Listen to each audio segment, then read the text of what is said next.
How hard did you push it? Till I black out? Yes. Numerous times, yes.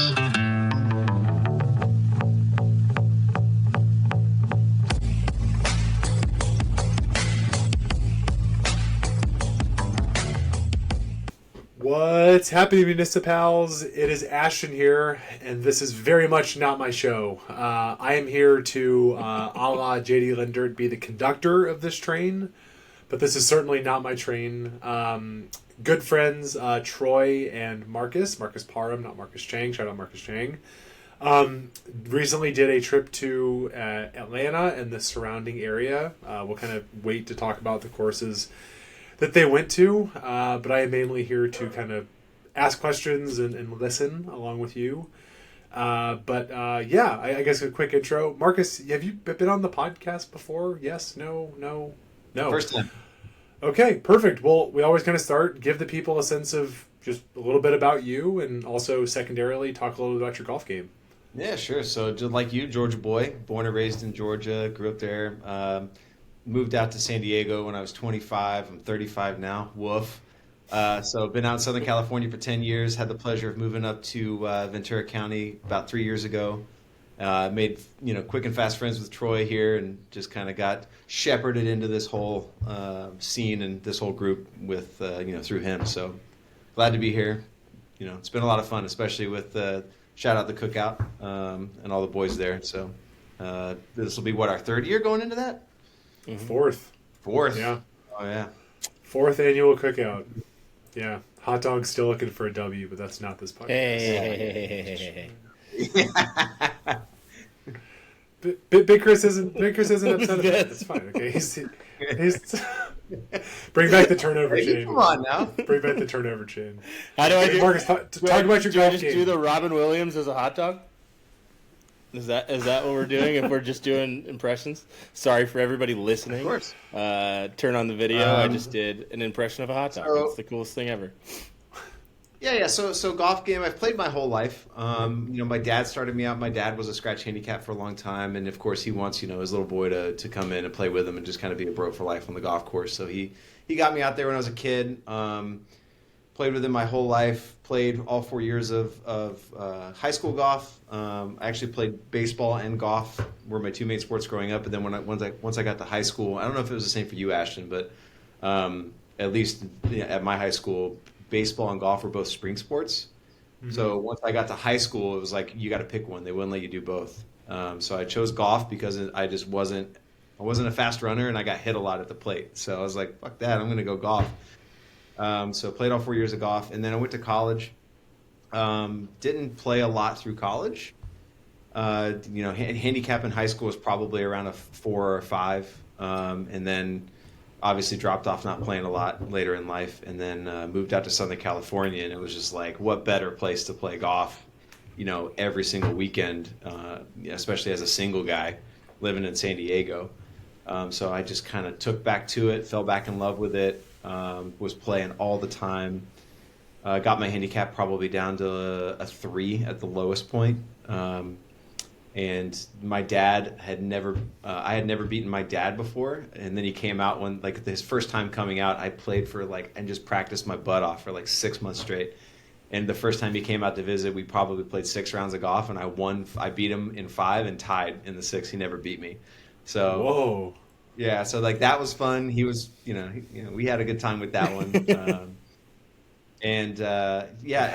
bet he loved that. Yeah. A lot of it is just community too. A lot of my buddies I had in college, we'd play golf maybe a handful of times a year, but then you move out to Southern California and you just kind of get introduced to no laying up, and then getting into the roost there, and then obviously getting into Municipals and meeting all of you guys, and just having that community and having all the boys to hang out with and play with, and just kind of keeps you motivated to keep the grind going.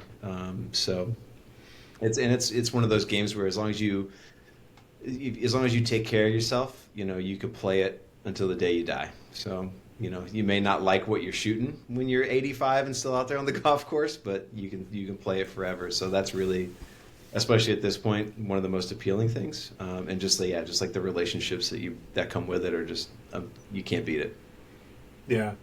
No, I feel you. I mean, that's one of my favorite things about the cookout is like obviously it's mainly the camaraderie and the once a year I really get to like see everybody. Mm-hmm. But there is definitely a component when you get to like February where it's like I really don't want to go 0-3. It's like I really don't want to be like, oh, how'd you play? It's like, oh, Marcus beat me 8-7. Like you suddenly have like I need to kind of get going because I don't want to. You might lose. We all have lost, but. Mm-hmm. There is sort of an accountability that comes in the spring around like we got people who are dogs, right? We got people who are not dogs, and you get those reputations and you don't want it, and so there's sort of an accountability of like, let me go chip and putt tonight because I don't want to I don't want to be on 15 and bone it over the green.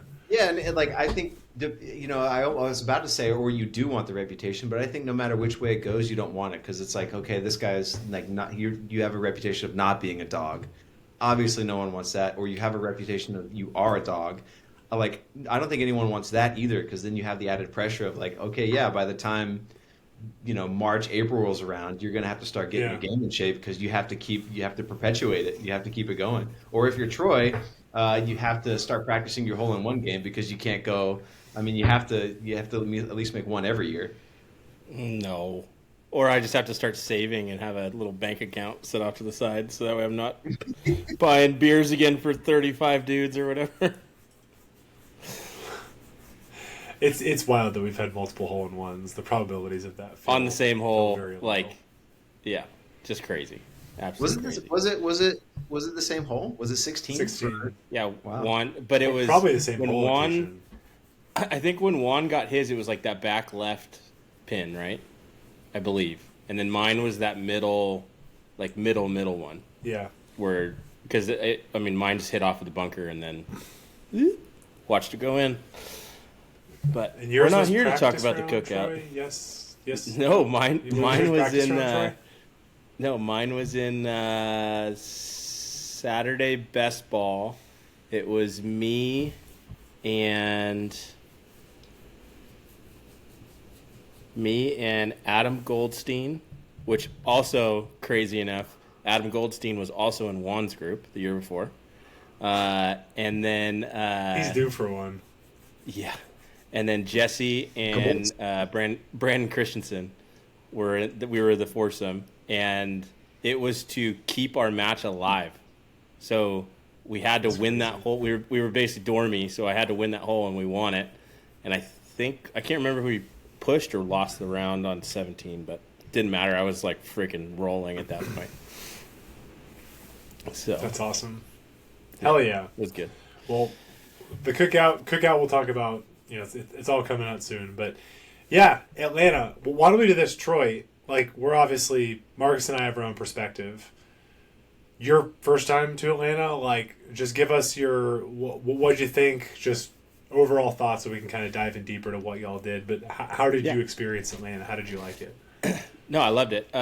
So it was my first time in like the South. I'd been to Orlando before, but I'm not going to count that.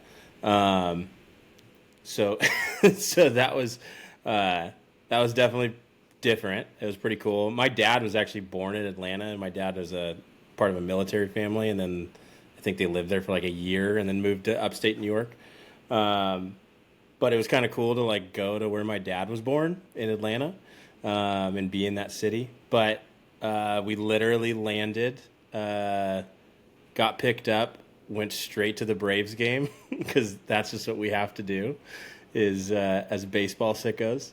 But I mean, the city was awesome. Like, everybody was really cool. I mean, we'll get into the nitty gritty of like the stuff that we did, but everybody we dealt with was super nice and friendly. Like everybody talks about, everybody wanted to recommend the 45 different things that we all needed to, that I needed to do as my first time in the South. Yeah, I mean, we also like, we lucked out on weather. I think we were like kind of paying attention to it going into it, and it was supposed to be like hot. And what, Marcus, it was like, I think the hottest day was when we played Atlanta Athletic, and I think it was 83. And I mean, it was definitely humid. It wasn't. I'm telling you, for that time of year, we got so lucky. Yeah, and it like was I mean, we but got I like just, unreal weather. I just kind of want to circle back to like the things that everybody was recommending us to do. Like, so Ashton, one of the first things that we did, like eatery wise, Go to the varsity. No, I'm not a big varsity fan. Okay, I'm kind of the same way because hot dogs are gross. But like their hot dogs are actually I even okay. tried to pull that angle, man. I'm just like I like I'm from Macon, so like New Way hot dogs is like where it's at. I'm just not like a big varsity guy. But one of the first things that I did was like we have to get good barbecue. So I took him to Fox Brothers. Fox Brothers, yeah. The original location. Yeah. And we were there, and we were talking to some people there, and they were like, "Oh, have you found a half-eaten chicken wing on the ground yet? Because that's how you know you're in Atlanta." It's like, okay, we're gonna be on the lookout for that now. Yeah, that's amazing. Yeah, I mean, like, what? So we literally get done. We'll talk about the Braves, like the battery and all that stuff was really cool. But so everybody was telling me how crazy all the drivers were. But everybody's like, we're off the plane. Marcus's dad picks us up. Everybody, everybody's keep saying everybody drives so crazy around here. This is so nuts.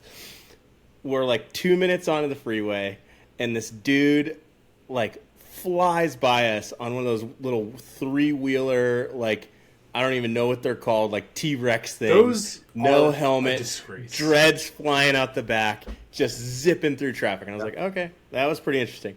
So then we get done with the Braves game. We stayed at the hotel just outside of the battery, like on the other side of the freeway. We're walking to our hotel. We passed the Waffle House, which was packed. And right there at the on-ramp, there's this like little Kia Sentra or whatever the heck it was, is trying to like get on the freeway. There's this big rig getting on the freeway. The dude just straight up like the Kia like T-bones the truck. They're yelling at each other, freaking just going at it. We're like trying to walk, like we're like about to cross through this intersection. They're screaming at each other. The Kia just backs up and bones out. And I was like, okay, dude, we're here the now. big rig driver, I've never seen.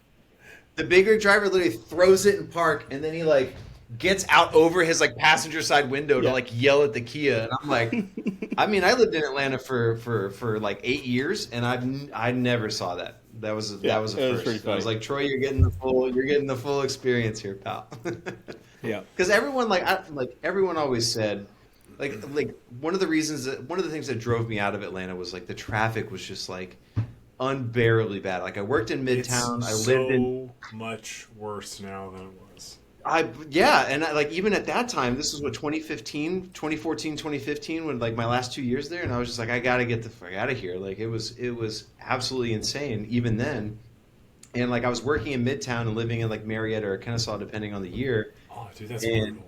Oh, dude! Like even getting up to just like Southern Poly's campus, like now it's Kennesaw State's like Southern Poly campus, but even just getting there from Midtown would be like over an hour sometimes, and it's like without traffic, it's 15-20 minutes, so it's brutal.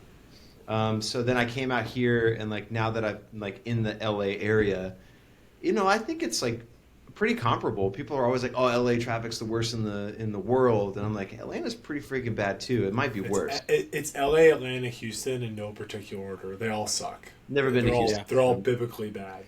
Yeah, not going to Houston. Houston's bad. Seattle's getting really bad. Wants to go see the Astros play anyway. I'm not going to give my opinion on that. I knew what you said. I just saw Troy's face. Oh, I was going to say, who wants to see the Astros play anywwant No one. No one's going to Houston.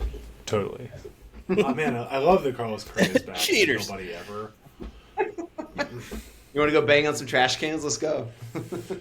Oh man, that's crazy. I mean, I know like because like I had a similar perspective where it's like I left Atlanta in 2014. Traffic was bad my whole life. I moved back to Atlanta in 2019 and moved over to the east side, kind of like Edgewood, Kirkwood area. Cabbagetown. Ish, yeah. Like literally, like Edgewood was my neighborhood, so like right by the Edgewood MARTA station. Mm-hmm. Yeah. And traffic was bad, but it's funny. I went back last year for my buddy's wedding, and he lives like right by there. So basically, he was like, he picked me up at the train station. He's like, "You want to grab a coffee?" I'm like, "Yeah, it's fine." It's like a mile. It took us like 35 minutes to go a mile. And I'm like, what has happened? And he was like, well, you moved here pre-COVID, and then I left during COVID. But he's like, post-COVID, you know, like these places like Austin, Atlanta, they're just not, like, they keep getting bigger. Yeah, they But blew like up. the infrastructure is not there for this, and the amount of The infrastructure cars, is and of 10 course, years like behind. Atlanta, as much as I love it, Yeah. you know, Atlanta, like, just Or is if a anything- there's no public transportation. I mean, there is a certain places, but you can't, like, for example, there's a whole, we won't do this on this pod because we could go on for hours, but like the location of the Braves stadium is a disgrace, largely because in the past it wasn't easy, but my friends and I, we could take the train to 5 Points, get on the bus and take the bus. Like there was a way that was relatively easy if you were open-minded to take public transportation to the Braves game. And now that it just does not exist. And then you try to park over there, it's a fucking disaster. Try to take an Uber, it's a fucking disaster. You park illegally in the Wendy's parking lot, you're going to get towed. It's like, it's just this, like, mess. But The only thing that I get, it's like, it's a fucking mess, and it's really hard to get to, and I get it. But once you're inside the Battery, It's and great. Everything there is so fun. There's tons of bars, tons of you're drinking a Terrapin, and it's like, life's good. Like, once you're there, it's incredible. Once you're there, it's incredible. So I get it, but they like there's so much like bullshit around there too, though, to where like that whole like 285 like that whole like or 41 285 like area, they need to take a large portion of all of that BS and just nuke it and turn it into parking. Because like a lot of that stuff around there doesn't need to be there. Keep the gas stations and the Waffle House, and just nuke everything else. Fine with it. Yeah. For context for listeners, like, and this is I classic. I said this is not my podcast, and I'm talking, but Let it to rip, show you how Ashton. bad it was. This was 2019, Game 5 of the NLDS, Braves Cardinals 2-2. My buddy texted me out of the blue and was like at like 10 a.m. and was like, "Hey, I got tickets to tonight's game. Do you want to go?" And I called my boss, and he's like, "Absolutely, cancel whatever you have." Like he got it. He totally understood. And so we go. And my buddy's like, okay, meet me. Like his office was like at Dunwoody, like the King and Queen building. Yep. I like the time is irrelevant, but we picked a time that felt like super, super, super, super safe. And to make a long story short, we had not gotten out of the Uber when the Braves were down 8-0. Yeah, I was at work that day. Yeah. And literally my buddy was like, hey, is there any way you could just, like, take us back to where we just were? And the Uber driver's like, no, it's all, like, one-way traffic. And it's like we had built ourselves, and again, me and him, both from Atlanta, have both lived our whole lives there. We built in, like, a 2x buffer on time, and we end up missing, like, that first inning took forever because Mike Fultonevich is just getting destroyed, like rocket into the gap, home run, rocket, walk. We missed it. It was towards the end of my workday, and I was at my desk, and I was like so focused on like this thing that I was trying to finish up by the end of the day, so I could cut out early and like watch the rest of the game. And then like I finished, and I'm like, I finished what I'm doing. And I'm like about to leave my desk and pack my shit up, and I checked the score on my phone, and I'm like, it's over. I almost called my dad to be like, is ESPN broken? Like it was 10-0, and I was like, what? But anyway. We're turning this into a Braves podcast. Speaking of high scoring games, we got to see the Astros womp on the Braves while I was there. I told you too. I was like, I know. It's when we're there, it is what it is, and we're gonna get our asses kicked. But it was fun. Yeah, we had a good time. We got to see a home run right over the chop house.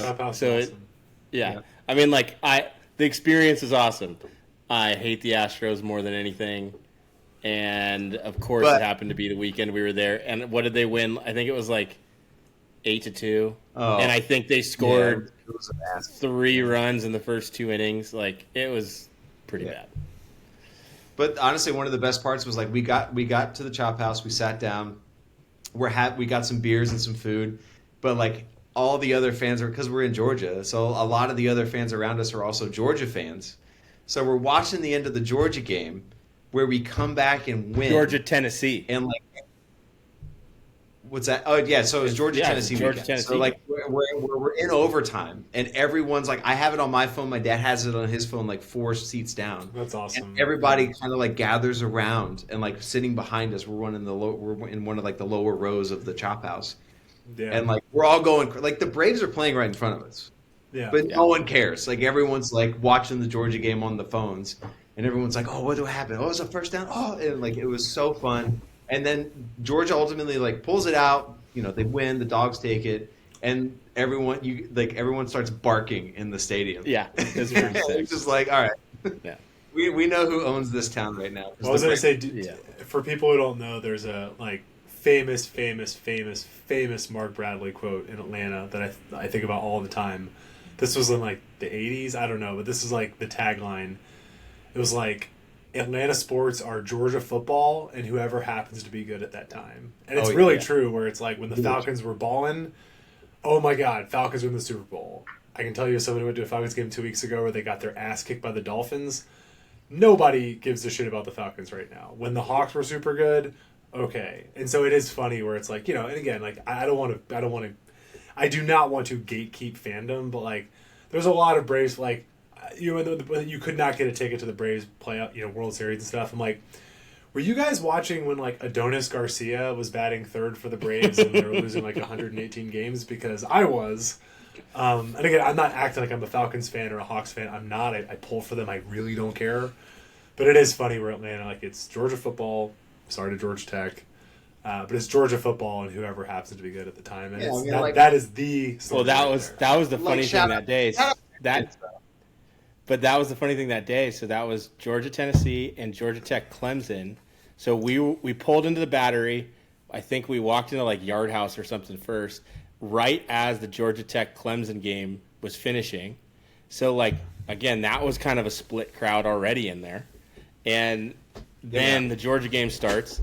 Then you have I'm going to say it's a split crowd just because there was a lot of people cruising around that had Tennessee stuff on. It was probably 80-20, in terms of percentage.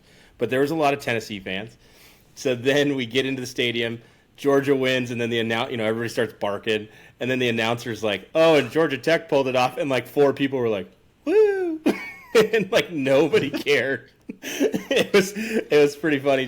It was definitely like the USC UCLA thing where nobody really cares about UCLA. I will say I think that's actually going to be a good game this year. I can't believe it, but like I think Georgia Tech is going to be a good game. I think I literally was in cardiac arrest at some point during the overtimes last year. Like it was.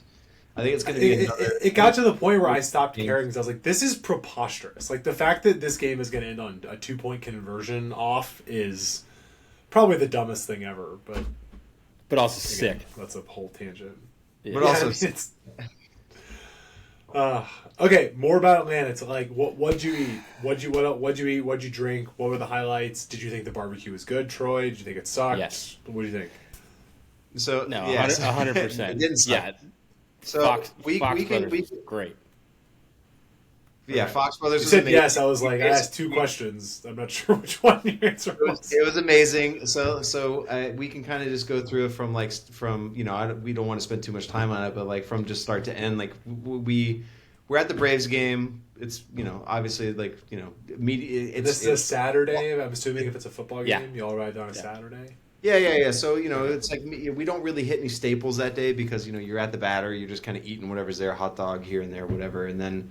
The next day, we take Troy to his first Waffle House experience before playing Atlanta Athletic Club, and we go and we sit down in the corner. The waitress comes over, calls him baby about 6 times before he even says anything. Look at that face. How could you not? Grease all over her apron. The cooks are in the back with no gloves on, sweating all over the food, just kind of. I've got a view right from our booth. I've got a view straight down the cook line. I can see the guy just taking a scoop of, probably a half a gallon of butter and putting it on something. Hard. Yeah, I mean, it was just like we could, and it was a wonderful experience. It was very, very good. You still have your souvenir hat? I do. I don't remember where I put it. I should have grabbed it. Sorry. Okay. I do, though. I 100% do. No, I'm like, I know it's in. Okay. like a little souvenir hat. Do you have it? Yeah. There you go. Perfect. There you go. I'm so glad you have it right there. For the listening audience, sorry. It's a lot better than the hat. It's a lot better than the hat you're currently wearing. Yeah. What's wrong with And that let's one? just Do you want say me to this is change not- it, Ashton? Do you want me to change it Something else? How about this, eh? Oh, there we go. Oh! There we go. I think what it is for me, for listeners, Troy is wearing a Dodgers hat. Congratulations, Troy. Thank I you. think where I'm fed up at this point is the amount of people, not you, Troy, because Yeah. you're smarter than this. The amount of Dodgers fans who are explaining to me that I should pull for the Dodgers because of Freddie Freeman. I'm like, that's not how it works. Like, it's just not how it works. Like, I loved Freddie. Now watching him succeed breaks my heart, but that does not make me want to pull for the Dodgers. I'm sorry, I don't. As you know, I like the Dodgers more than I like the Giants, but Freddie Freeman does like, oh, I'm the Dodgers fan now. Like, No. I'm not. It makes me want to vomit. No, like, should I Yeah, I'm pull like, for the when it comes to Yankees because sports, I'm just like- Bellinger's on them? Like, no. No. It doesn't work that way. When it comes to like I feel like I have a lot more stake in the game, and I enjoy sports more when I'm like pulling for one side versus the other. I think a lot of people are that way, right? Yeah. And so when it came to the World Series, I was just like, okay, well, yeah. I mean, like, you know, not that it's going to make me 100. Like, that's not the sole reason why I'm pulling for the Dodgers, but like, Freddie's there, respect him, great player, still love the guy. But then like a lot of my buddies here are Dodger fans, so like I don't really care. You know, about the Blue Jays. So I don't really have any like tie to them. I don't have any buddies who are fans. So like, you know, I'm going to pull for the Dodgers. So that's just the Totally. way that I think- my It's mind- also a think the safe thing- decision based off where you live. yeah, right. I don't want to get my car keyed, you know, based off, you know, somebody overhearing me say something nice about the Blue Jays. No. I think the thing with like the Dodgers too in LA is I will say Dodger fans are probably the most consistent out of most of our fans. Most Laker fans don't really show up a majority of the time when they're not playing well. Obviously, like them having LeBron helped a little bit. Kings fans, I mean, I grew up playing hockey. I remember people that I knew like that had never even been to a hockey game, and all of a sudden 2012 they win a Stanley Cup and they're like, I know everything about hockey, you know, a lot of that kind of stuff. And then now where are they when they haven't played well? Chargers and Rams fans, 100% the same thing. So I will like Dodger fans, kind of like you were saying, like the past couple weeks were pretty cool. It made me pretty proud of my city, being a Dodger fan, being born and raised in LA. It was kind of the same thing like Georgia. Like there's when those teams are playing well, there's just an energy that you feel that's totally different. I was, you know, it's pretty cool to see that. But at the same time, like, no, you do not have to root for another team because a player comes over from your team. Like, the only reason I have this hat is because I buy a hat at every ballpark I go to. Like, that's it. And It was a great support your ballpark. friends, And I was there to and you support also my friends. support your Yes, unless I'm playing you. Yeah. But, yeah, it was... Okay, I'm sorry. it was I pretty- derailed this. You were talking about Waffle House and fat being on the grill. Yes, so Waffle House. Yes, you I ordered, what is it? I want to say it's an All-Star Special, but All-Star Special? Okay, good. Thank God. That's the only right answer. Of course, I wasn't going to lead Yeah, him yeah. astray. well, no, but Some like people I are also I like want in the Texas back of my toast. I'm like, no. no, in the back of my brain, I also wanted So to say what, like there's at like one point- Grand at one Slam is Denny's, right? So I almost wanted to say that, so I wanted to make sure I was saying it right. At one point, you know, we were looking at the menu, and you know, just as anyone does, Troy at one point was just like, you know, just kind of looking over everything. And he's like, the patty melt looks really good, and I was like, it is, but you have to get the All-Star Special. Like, I can't let you walk out of here not getting that your first time there. No. Yeah. That was predestined. It was predestined. Got the All-Star Special. Got how did I do my hash browns? Smothered, peppered, covered. I don't remember exactly what Yeah, they all cheese. mean. Covered with cheese and peppered as jalapenos. Yeah. Very good. And they're always scattered. So scattered is natural Yeah. state. So scattered, covered with cheese, peppered is jalapenos. I'm Yeah. diced and capped, which is mushrooms and tomatoes. Yeah, I'm just smothered, covered, peppered, and then sometimes I'll get chunked if I want some ham in there. But like, you know, Ooh, ham. sometimes. Yeah. You can I do all also the way, got- it's just psychotic. It's like gravy on top of it. It's like Oh, that's dude. too Well, much. yeah. Well, I mean, I I had got some fraternity the brothers in college that would biscuits and gravy, and that gravy was bomb.com. So Oh, you I did? will Yeah, say- and so got some biscuits. I and got gravy that to on the be able to side sample because I that. said I had to try it. But yeah, it was very, very good. Yeah. Oh, yeah. And I fell in love. I fell in love with my waitress. That's all it boils down to. I just I mean, my when she heart calls is you baby, apparently- you just gotta. You can't help. She but called me swoon. baby. She heard it was my first time. Came running over with this hat. I got a gift out of it. You know, I mean, it was wonderful. Then we went and played I golf. love if we cut that out of Then- context. She called me baby. It was my first time. Just cap it there. It's like, what? Clip it. What are you talking about, Troy? It's this restaurant. Okay. Oh no. It's a breakfast place. It's a house. It's a house. So, yeah, Waffles. we went there before playing Atlanta Athletic Club, and like we'll circle around to like talk a lot of golf, obviously, here soon. But I guess like the next like food staple that we really went to was like that night we went to like Grindhouse Burgers in like on the east side, because it was within walking distance from where we were staying in Cabbagetown. We actually stayed at like a tiny house. It's pretty sick. It was like a tiny house that was featured on like like an HGTV episode or something, and I found like you could look it up on YouTube, but it was really cool. It was really nice. But we went and ate at Grindhouse, and we had what were the pimento cheese, like fried pimento cheese jalapeno poppers or something like that. I don't remember what they were Absolutely called, incredible. but I could have ate 1,000 of them. Yeah, Mhm. it was. Yep. They And the were burgers were extremely good. And Yeah, it was cool, Grindhouse is like totally up my alley. They just play freaking old, like weird cult classic movies on the walls. The food was all really good. It was very 60s, 70s feeling, but also like super hipster feeling. So I loved it. Low ceiling, hipster. really dark. It was great. I enjoyed it. The Falcons were on. We watched that with a bunch of people. And then I think that was kind of it for that night. What's the tunnel thing that we like? Our Airbnb was right at the end of our street. What was that called? Oh, That famous yeah. tunnel. Yeah, so the next morning, we walked down and we went through the tunnel. Ashton, do you know what it's called? It's eluding me off the top of my head. Croc No. Clark Street. Well, it's right by Clark Street Market. So it's the Clark. Yeah. It's Clark Street. Yeah, so I think it's Croc Street Tunnel. I forget, but we walked through the tunnel, and it's really cool because there's just graffiti everywhere. There was like a random piano that was like functional off to the side. You walk through there. Then we went to, and like when I was living in Atlanta, I was not a big like coffee person, so I didn't really get like a true feel because I lived in North Druid Hills for a couple years. My last 2 years there, but I was never really like a coffee person, so I never really got to experience it. So it was cool to go, and obviously Ashton, like the recommendation that you gave, was like incredible because we walked down there and went to Chrome Yellow. what's the name of it? Chrome Yellow. So Shout out Chrome Yellow. Chrome Yellow. That was we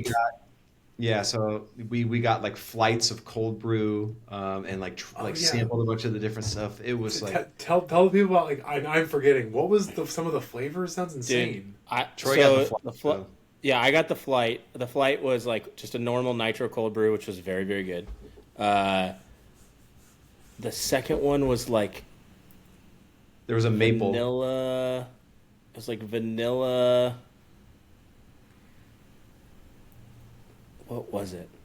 It's like vanilla cream oat milk cold brew, nitro cold brew, and then the last one was like a bourbon maple cold brew. Mm-hmm. I swear it had crack in it because I wanted to have 14 of them. And then Marcus, you got another like bourbon flavored one. I don't remember which one it was. It was like bourbon cinnamon, and it was also extremely good. But yeah, I mean, all of the coffee was I went to the awesome. counter and like they had the two bourbon, like the two bourbon ones, and there was like the maple bourbon one, and then I think it was just like cinnamon bourbon. I was just like, whichever one's less sweet, give me that one. I want more coffee forward. And she recommended the cinnamon one, so it was incredible. It was so good. Both of them were great. You can't go wrong with anything there. That's kind of how it struck me. So Yeah. So we got coffees. We walked. The coffee was awesome. Yeah, so we got coffees, then we just walked from there, and we went through we went through Edgewood, and we walked, just saw the different, and obviously like all the times I experienced Edgewood when I was living there was at night on a Friday or Saturday. The ping pong emporium's going off, St. Louis, the church, or the arcade bar. Is it Mothers or Moms or whatever it's called? And yeah, so Mothers, and just like I had so many memories of like fond memories and some memories that have I've lost since those days. But, of that just being such an awesome place, and that area and me going out in Atlanta existed like before Uber. So like there were plenty of times like I remember going down there, driving down, bar hopping, and then sleeping in my car, just like parallel parked on the street. I just like and like it's like not a safe part of town, but I was like you're 21, 22, just dumb. But we walked around there. Still a cool area during the day. There's just not a lot going on. And then Detroit, like we went from there, and then I think we walked the whole entire. What is it? What's the long? That's right. The belt line. We literally walked the whole thing. Yep. I mean, it Not felt the like we whole walked thing. to Chattanooga, but. But we walked Krog Street for a little bit, and then we eventually got all the way to Ponce City Market. Walked around Ponce City Market for a little bit, and then that's when we went to because we were kind of debating of like we were at Ponce City Market, and we were like, should we eat somewhere in here or should we just like hoof it or get an Uber over to Fox Brothers? And I was like, we have to go to Fox Brothers. So we get the Uber over to Fox Brothers. We get the country fried ribs. We get the sampler barbecue platter. We get like you finish and just hate yourself. We barely the best way. A couple beers. We're drinking Terrapin. It's like it was, Sweetwater. It's phenomenal. And then we leave and we get an Uber from there. And we didn't get an Uber. We got a Waymo. Well, it was through Uber. It was through Uber, but like I ordered an Uber, and what comes around the corner is a Waymo that picks us up, even though it's through Uber. So, and like that's the first time I've ever seen one or heard of one in Atlanta. But it picks us up, and Troy and I both kind of look at each other like, "Are we doing it?" Like, yeah, of course. So we both get in it. Once you start to go Waymo, you don't go back. It's the best. I understand, like. But in Atlanta traffic, I was like kind of hesitant. Yeah. I was like, I'm not sure because it was probably like a 30-minute drive that was going to take for us to be able to get to. Because where did we go from there? Sweetwater. Sweetwater. Yeah, so we went to Sweetwater Brewery after that, where we got Troy to have his first boiled peanut of his life ever. Yeah. So. Which, for context for the listeners, Sweetwater is sort of like basically it's not the OG. I think it was actually Atlanta Brewing Company. But when you think about these I mean, they've sold out like a lot of these, but like it was sort of like one of the like OG craft breweries. Like I don't know, it's like probably like it's like as old as we are. I mean, it's like an OG staple of Atlanta. Like Sweetwater, like growing up as a kid, Sweetwater 420 on draft was like a big deal, and like now it's everywhere. But like it's kind of an OG, and it's still really good. I mean, again, I again, thought the beer was great. they're owned by Miller, but it's still good. Yeah.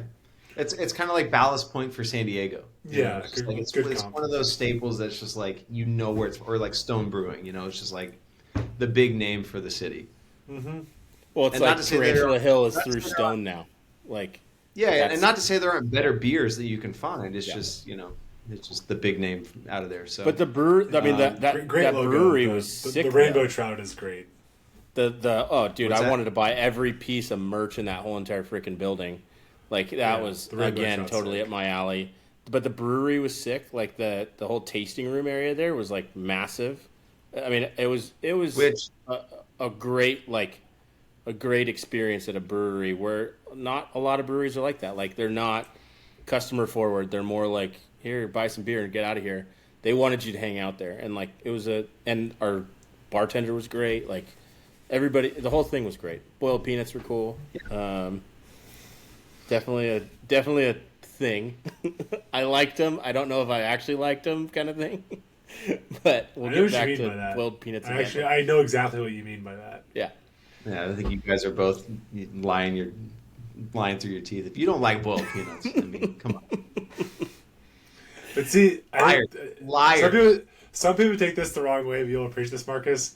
I think this is the difference between like I was born in Atlanta, you were born in Macon. Like it makes total sense why you would be like, I like boiled peanuts, and I'm like, yeah, you know, like it's just a bit of a cultural difference. Are you saying I'm more of a country bumpkin because I'm? Yeah. I didn't say bumpkin. I just said like, you know, like we grew up like what? What's making like an hour and a half maybe? It's like an hour and a half to 2 hours, but like my dad is also like from Elberton, which is, you know, right outside of Athens, and that's like very, very rural.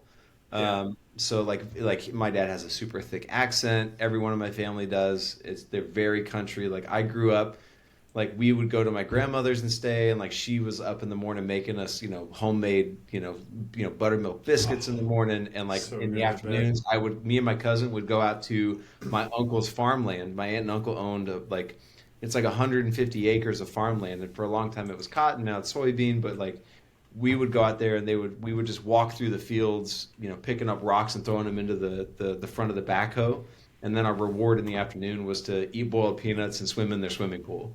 So it's like, Yeah. Like know. those memories that are like so core to who you are. Yeah, the good old days. Yeah. Yeah. That's awesome. Yeah. Cool. Anything And else then, about Atlanta? well, like Fox Brothers, since we just barely touched on it, Fox Brothers, this could be sacrilegious to anybody in Texas. I've had Terry Black's, I've had Franklin's. It was as good. I mean, like if we're talking, those are the pinnacle. Like those are the tip of Mount Everest. Fox Brothers is like a pace down from the peak. It was extremely good. Those deep fried ribs. I don't know if I can ever eat a rib a different way. Also, I I've feel never like my had heart a deep is. fried rib. It's All right, exactly Ashton, what you would that's not your- think. Like it's so good. Like actually fried? It's Fried. it's chicken rib. So it's a beef rib that they just coat like, you know, like you're frying chicken just in flour and you know, egg wash and flour, and they deep fry it, and then they serve it with an Alabama white sauce, barbecue sauce.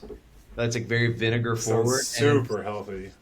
Oh, Oh yeah, I could literally feel my arteries clogging up as I was eating it, but it was Yeah. incredible. yeah. It was One of the best things on Very, the very menu. good. We got to see if I think Lo-Fi can that's- make that for the cookout next year. Can you just make like a metric ton of fried ribs for us? But also, like they knew what they were doing, Lo-Fi. So like if they, Yeah. you know, if you like have a recommendation for them, I guarantee you they'd be able to pull it off. They Yeah. were really good. Shout out Lo-Fi in Ventura. I would say that's some of the best barbecue I've had in Southern California. Like I know. I mean, that like was when we like- had the dairy party. I was like, that was good. oh, okay, like barbecue, like it'll be okay. Like, you know, they're kind of like serving it to you, kind of like buffet style or whatever. And then I started was eating it. fuego. Holy shit, this is fucking good. Yeah. Yeah. But anyway, Yeah, do it that again was this year.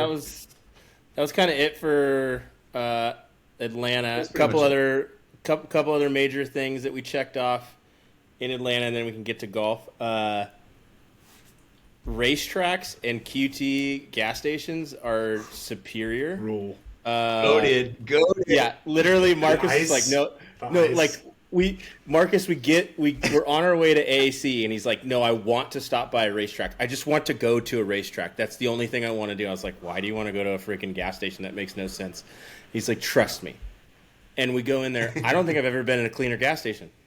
Like, it was perfect. And they were we ended up going to a Buc-ee's. It was my first time at a Buc-ee's, a Boosie's. Boosie. But I will say I'd rather go to a racetrack or a cutie on like any other They're day. like 'cause they're going to a like the Buc-ee's is Chick-fil-A overwhelming. gas stations. Yeah. They're like the Chick-fil-A of gas stations. They're consistent. They're clean. Everyone's nice.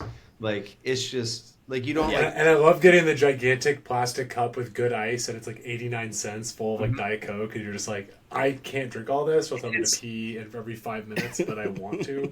It's that like unique, special, just like treat Yeah. that's just like the shaved ice that you just like Yeah. you just don't get anywhere. Well, I also love. This is wrong, but I'm making a joke. Like it's almost like the smaller the cup, the more expensive it is. Like I might as well just get the XXXL that's 96 ounces because that Hey, one's about that's the same great. price as the 12 ounce. The math makes It's girl sense, math. you know. Yeah. Yeah, Yeah, girl math. There you it's go. girl math. Like Target. It's like it's 20% off, so you might as well. There we go. I will echo something both of you have said to me before. We went to Chick-fil-A. Chick-fil-A tastes better in Atlanta. 100%. It Chicken was does. better. It's bizarre. It was like it was more moist. Yeah, I don't know what it was. It tasted better. So 100%, if you're in Georgia, you have to go to Chick-fil-A and prove all three of us wrong. I don't think you can. It tastes better down there for sure. 100%. Do they have them in San Francisco, Ashton? Like, is there not San Francisco, but like when I go, it's actually it's weird.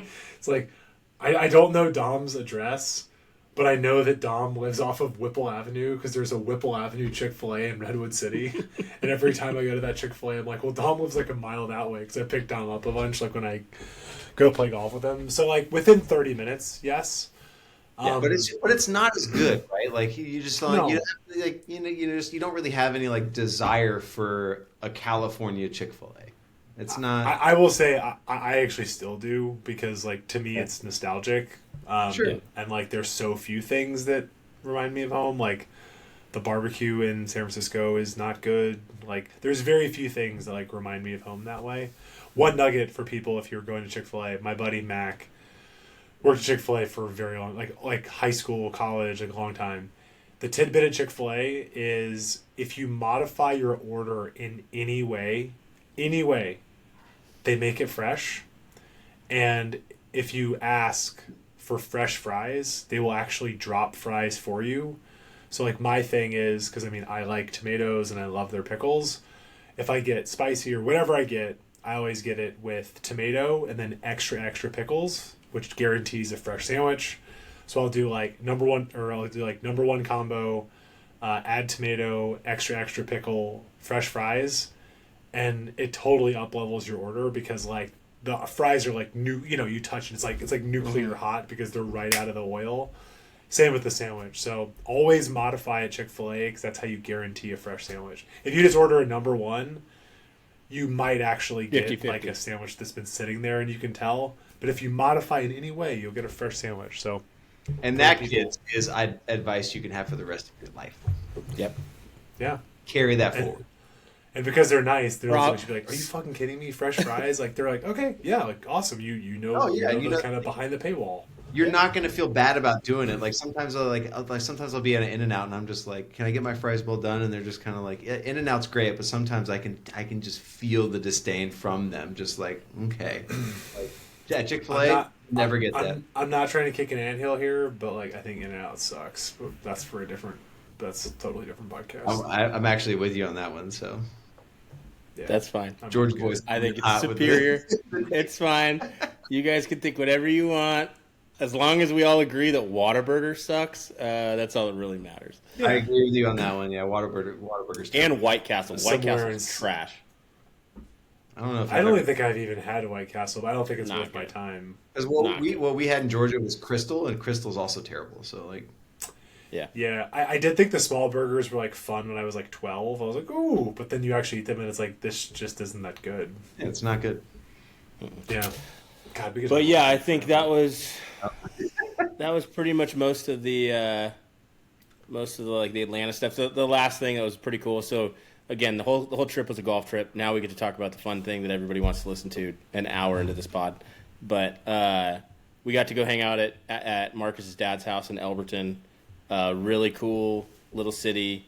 I mean, there's like 4 stoplights. But the night, like, I think it was the night we pulled in. Well, no, actually, we got there late after Sweetens. But the next day was Elberton's homecoming game in the Granite Bowl, which is this rad. Like, go look it up. It's this really rad high school football stadium built into this like granite little valley, and all the seats and everything are made out of these giant granite things because apparently it was the granite capital of the world or something. It was the granite capital. It was where like the majority of the world's granite was exported, like in and out of for the longest time. So like obviously it's not that way anymore with China, stepping up their game and all that kind of stuff. But that's kind of really cool. What made that town. And like it's the football stadium. You think like. Out here, especially in California, I know there are some big football programs, but like Georgia is kind of like Texas in that regard, where like you have some of these towns where like high school football is like the football that they pay attention to, and like like college football or like the Falcons are cool, but like high school is like what I live and die by. And like Elberton's definitely one of those towns to where like people eat, sleep, and breathe Elberton, Blue Devil football there. And you go to the stadium, it was packed. You experience. Yeah. Yep.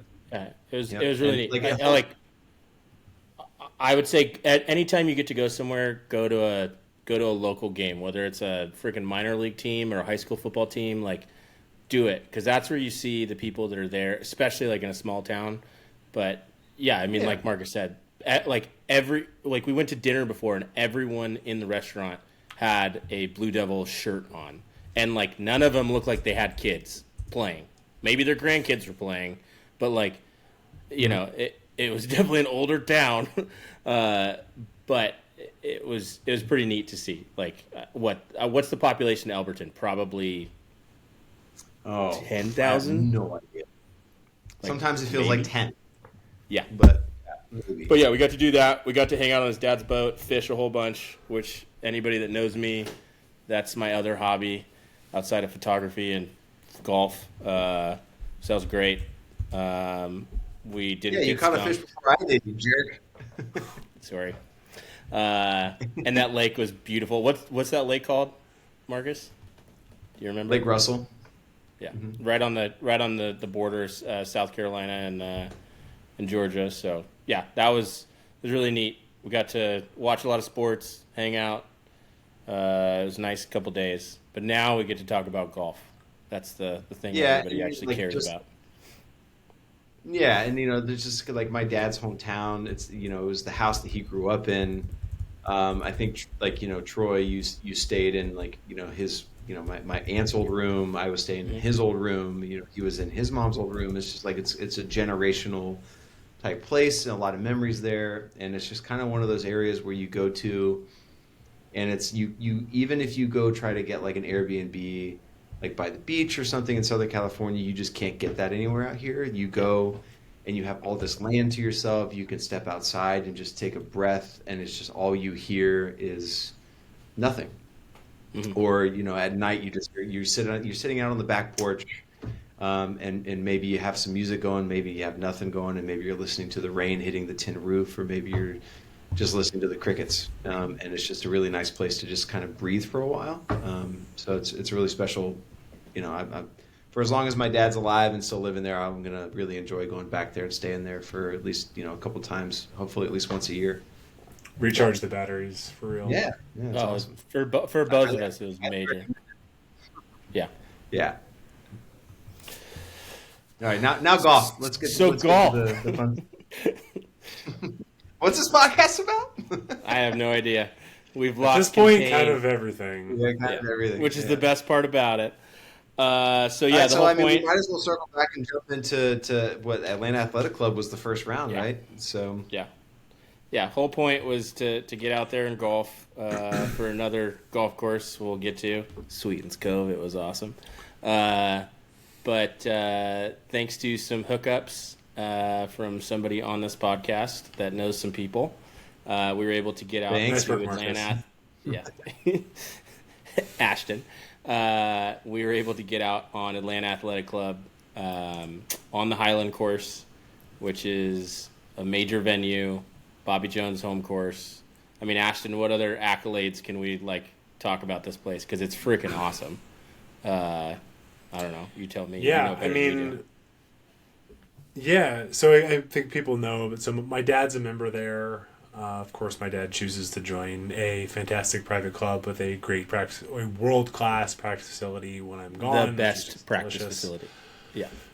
It's incredible. It's like I tell people, it's like you're going to like the golf course, but the practice facility is incredible. It's pretty much the reason why my dad joined. But yeah, shout out to my dad's buddy. I mean, my buddy too, but Howard, because my dad was out of town. Yep. Howard set it up. Howard made it happen. Just thank you, Howard. Atlanta Athletic Club is just, in the truest sense, it's an athletic club because they have, there's a decent, there's a good par 3 course.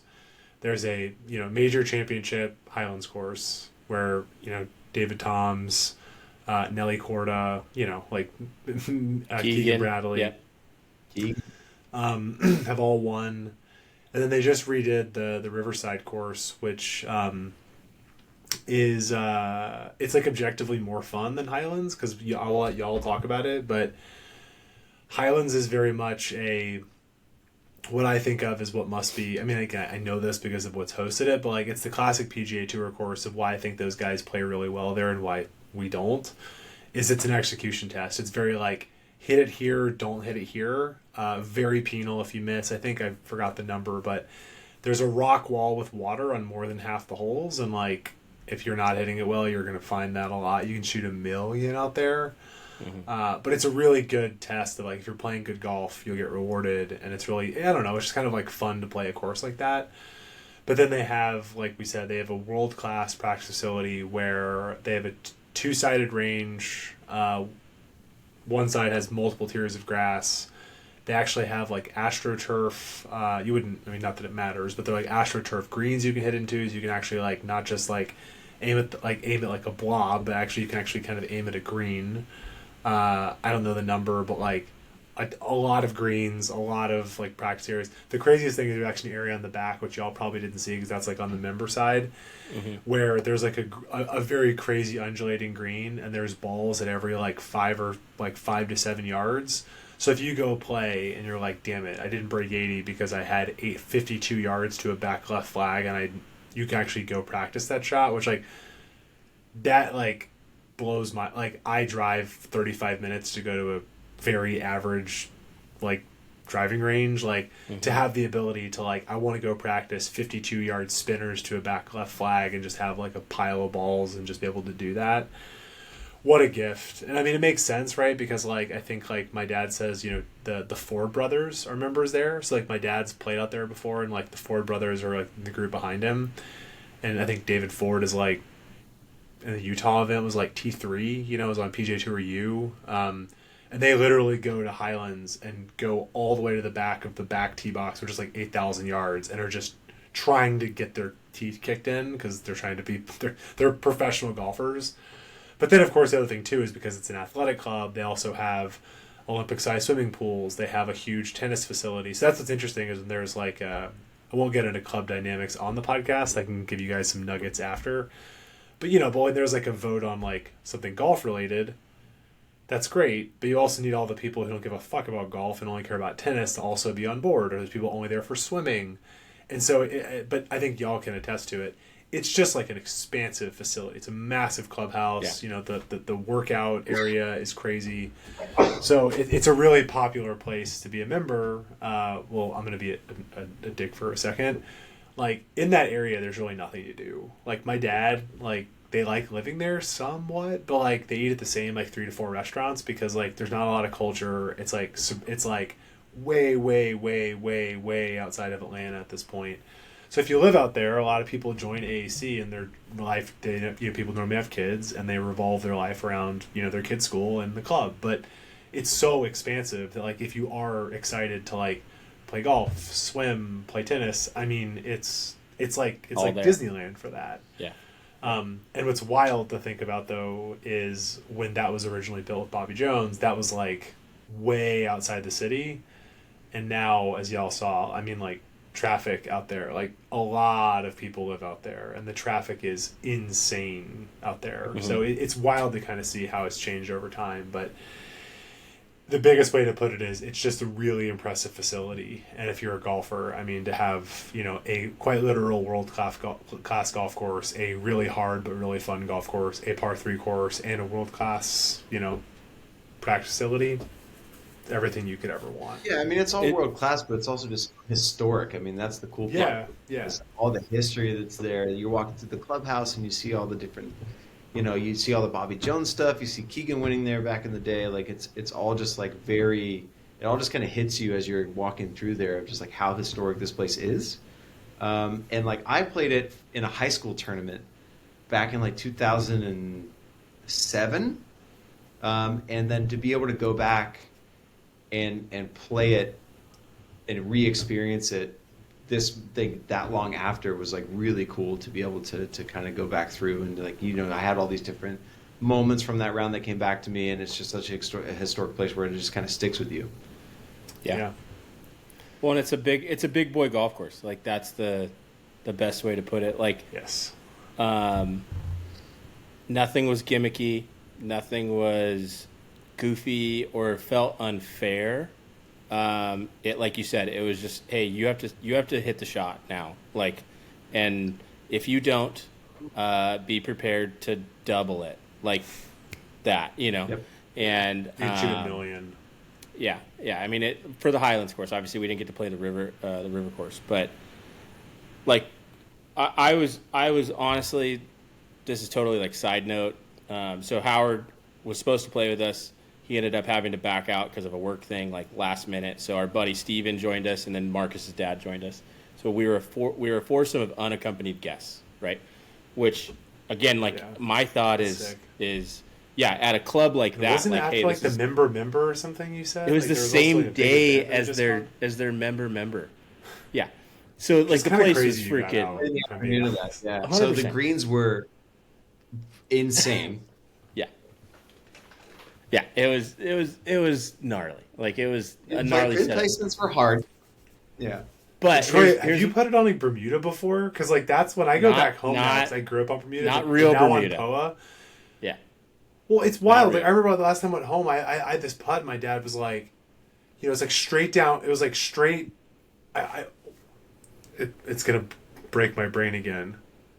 I don't know. But my dad was like, the thing you have to remember is grain is more important than slope. And I'm like, Yep. but it's like it's like dead down. It's like dead down. It's like this. And he's like, yeah, but And it's it into stops. the grain. I'm like, how what? Like I'm just like, You'll what? have a putt where, like, if I go out there with a level, it is 1,000% straight along every single inch of this putt. But it's going to break 3 cups left because the sun is setting over here, so it's pulling the grain that way. So your ball, the break is just going to go straight towards where the sun is setting, and It's a completely different way. Yeah. When you hear like on Shotgun Start like Bermuda burns, you're kind of like, oh yeah. And then you play Bermuda, and it's like, no. Like it's crazy. Like it's totally different than Poa. And the whole it's course, totally like, different than Bent. like growing up in Georgia and playing on it like my entire life, you kind of get used to it at a certain point, but then you leave it, and then you come back and it just blows your mind all over again. Like Lake Arrowhead is the golf course out by my dad's house, and we didn't get to play it on our trip, but like I remember one time not long after I moved to Southern California, I go back to visit him, and I'm out there. We go to Lake Arrowhead, and I have this putt on a par 3, and the sun is setting because we're playing an afternoon round, and it's like I was saying just a second ago, where it was like a dead straight putt. Dead straight, like no doubt about it. And just like maybe it was like 7 or 8 feet, just hit it dead straight into the cup, and it like towards the water, towards the sunset. Like it was probably 3 to 4 cups that it breaks, and I was just like, I completely forgot how to do this. Like it's just absolutely insane. Well, so because of that, we had to take a caddy. But I want to shout out 2 people. Obviously Howard for this, but Eric Still, who was the basically like the head pro there, he took care of us. Like, dude, again, for context, this is their member. Like, this is their biggest tournament of the year that like everybody cares about. That's a golfer there. They treated us so incredibly well. Like, that was the thing I was most blown away about that experience was, again, we are a group of a couple 30-year-olds and Marcus's dad. Like, we definitely don't freaking belong here. And they did not act like that. Like, every staff member was over the moon. Our caddy was late because he was with another group. One of the freaking starter kids was like, dude, I'm rolling with you for the first 3 holes. Let's go. Like, we're taking care of you. We're taking care of this. Then we get our caddy, Walt. Dude was the man. So you got to give a shout out to Walt. He was awesome. Dude, Walt was the man. He became one of the boys so fast. Like, we all were just making so many jokes. Guy was a stud. And great at reading greens. I remember we were on maybe like 5 or 6. I think it was like the second hole he was with us. Literally. I can't remember what hole we were on. It's like you had the par 3, and then you had the par 5. Par 5 right after the par 3 that was kind of like you had the tee shot Down that was and then back like up, down a valley and then back up over the bunkers with the dog leg right. And like we got to the tee box, and it was just like we were like, oh yeah, we just took this guy to his first Waffle House visit the other day, and he was like, no shit. And then and then it was like, oh yeah, and then we got there, and I was telling Walt, I was like, yeah, we got there, and like let me tell you, we got the big back special, we got everything. And he was sorry, he started busting out laughing. He was like, I like you guys. Yeah, he became one of us real that's fast. awesome. And the other thing that's worth noting that I think is also cool, like I think Howard will take this the right way. Yeah. It's also cool because like Howard's become a full member in the last like year, so it's also nice that it makes me happy y'all were treated that way. But I definitely know of clubs where it's like they're gonna do that for the person that's been a member for 20 years and who like Howard's a like a full-fledged like new member, and the fact that it's just like you're a member, and if there's people you're putting your name behind, we're gonna treat them like But dude, Eric came up at the end of the round and like sought us out at the end. Again, that guy probably had worked a 12-hour day by that point, and he was like, "Tell me how it was." And I probably want to people know. bitching like that pin position on 3 is bullshit. Like Yeah, but like he was stoked to hear. Again, it's just those little things that like I was really blown away about because again, I've gotten to play Riv, I've gotten to play Bel Air. That is not the feeling when you're there, and I would say these are probably. This is the same kind of echelon of golf course. Like this is a big boy, old money, old boys club golf course, and the staff major championship. Like they know what they're freaking doing, and the staff was like, "Yeah, you guys are cool. We want to take care of you," which is really cool. So yeah, I don't know if it's like. You could equate it to Southern hospitality. You could equate it to a bunch of different things, but it kind of goes along the same lines as like the Augusta National mentality when they have the Masters tournament, and it's like that Bobby Jones old school mentality where it's all about the patrons and it's all about the people that are there, and if you're not a member, you're just as important as a member, and we're going to treat you that way. So it's just it's really cool. It was really cool to experience it like firsthand because, like I said, I got to play when I was like in a high school tournament, but you're not really like it's a different vibe. So to be there as an adult and be there as a guest of a member to be treated that well was like really cool. Yeah. I'll tell you guys my first Atlanta Athletic Club story that is just I don't know. It's just like one of those funny. It wasn't funny at the time. So I was on the high school golf team. I was not very good. And for context, like my high school golf team, not that this matters. I'm hand up. I was not good. My high school golf team was very good. Like for example, when I was a freshman, when I was a freshman, there was a senior on the team, Derek Chang. Derek shot, I want to say junior year, or no, I forget. He might have already been a senior. I don't know. He shot 66 in the state championship. And had a full ride to go to Minnesota. No, I don't know. No, sorry. I was going to say. This is a part. No, this is a part of the story. I just want to confirm. But it doesn't matter where it was, Troy, because it was a 66. 66s are great. But if it was an AAC, that dude just shot 59. Let's be real. Troy's like, 66. I do that every week. It's fine. It should have been 6-7. You know what I'm saying? Don't even start. Get out of here with that crap. Come on. So sorry, Ashton, freshman year in Minnesota, he played with Eric Van Rooyen, and then he transferred to Augusta State, and Derek won back-to-back national championships at Augusta State. So my golf team was very friggin' good. But there was like a day where like we were supposed to play at like one of the places we usually played, which being at I went to the Marist School. Shout out Tron and Neil. Like we got to play at like Cherokee, like nice private clubs. But we're like en route, and one of the guys is like, "Hey, we're actually playing at Atlanta Athletic Club," and I was like, "Oh, sick! Like I've always wanted to play there. Like it's well known, major championship, blah blah blah." So we like pulling in. He's like, "Oh, by the way, like we're pretending to be people. We're pretending to be somebody else." I'm like, "What do you mean?" He's like, "Oh, we're actually not invited. We're just gonna pretend to be like a member." I was like, "Anybody know I'm like a big rule follower?" So he's like, "You're gonna be like we had a kid like William Costable, so we're gonna be the Costables." And the weird thing was that William was on the golf team too. I don't know how all this is working, but we like drive through the gate. I'm like, "You're William Costable for the day." I was like, "I did not sign up for this." So like we're playing, and like I'm like my heart rate is I'm super nervous. I'm playing this like big boy golf course. I have no idea where the ball is going. I'm a total blender. and we're on like the 6th hole. And like the group ahead of us, there's like 2 groups of us who are pretending to be other people. Like, what the fuck? Like, kids are so stupid. There's this kid, Peter Pantlin, who's a total moron, who's now a doctor. Sick. Like once in golf team tryouts, shot 60, and Coach Bell, we've talked about in the podcast, but Tron, he goes, Pantlin, what were you doing? I could shoot 60 with my dick. Like, I mean, just like an iconic line.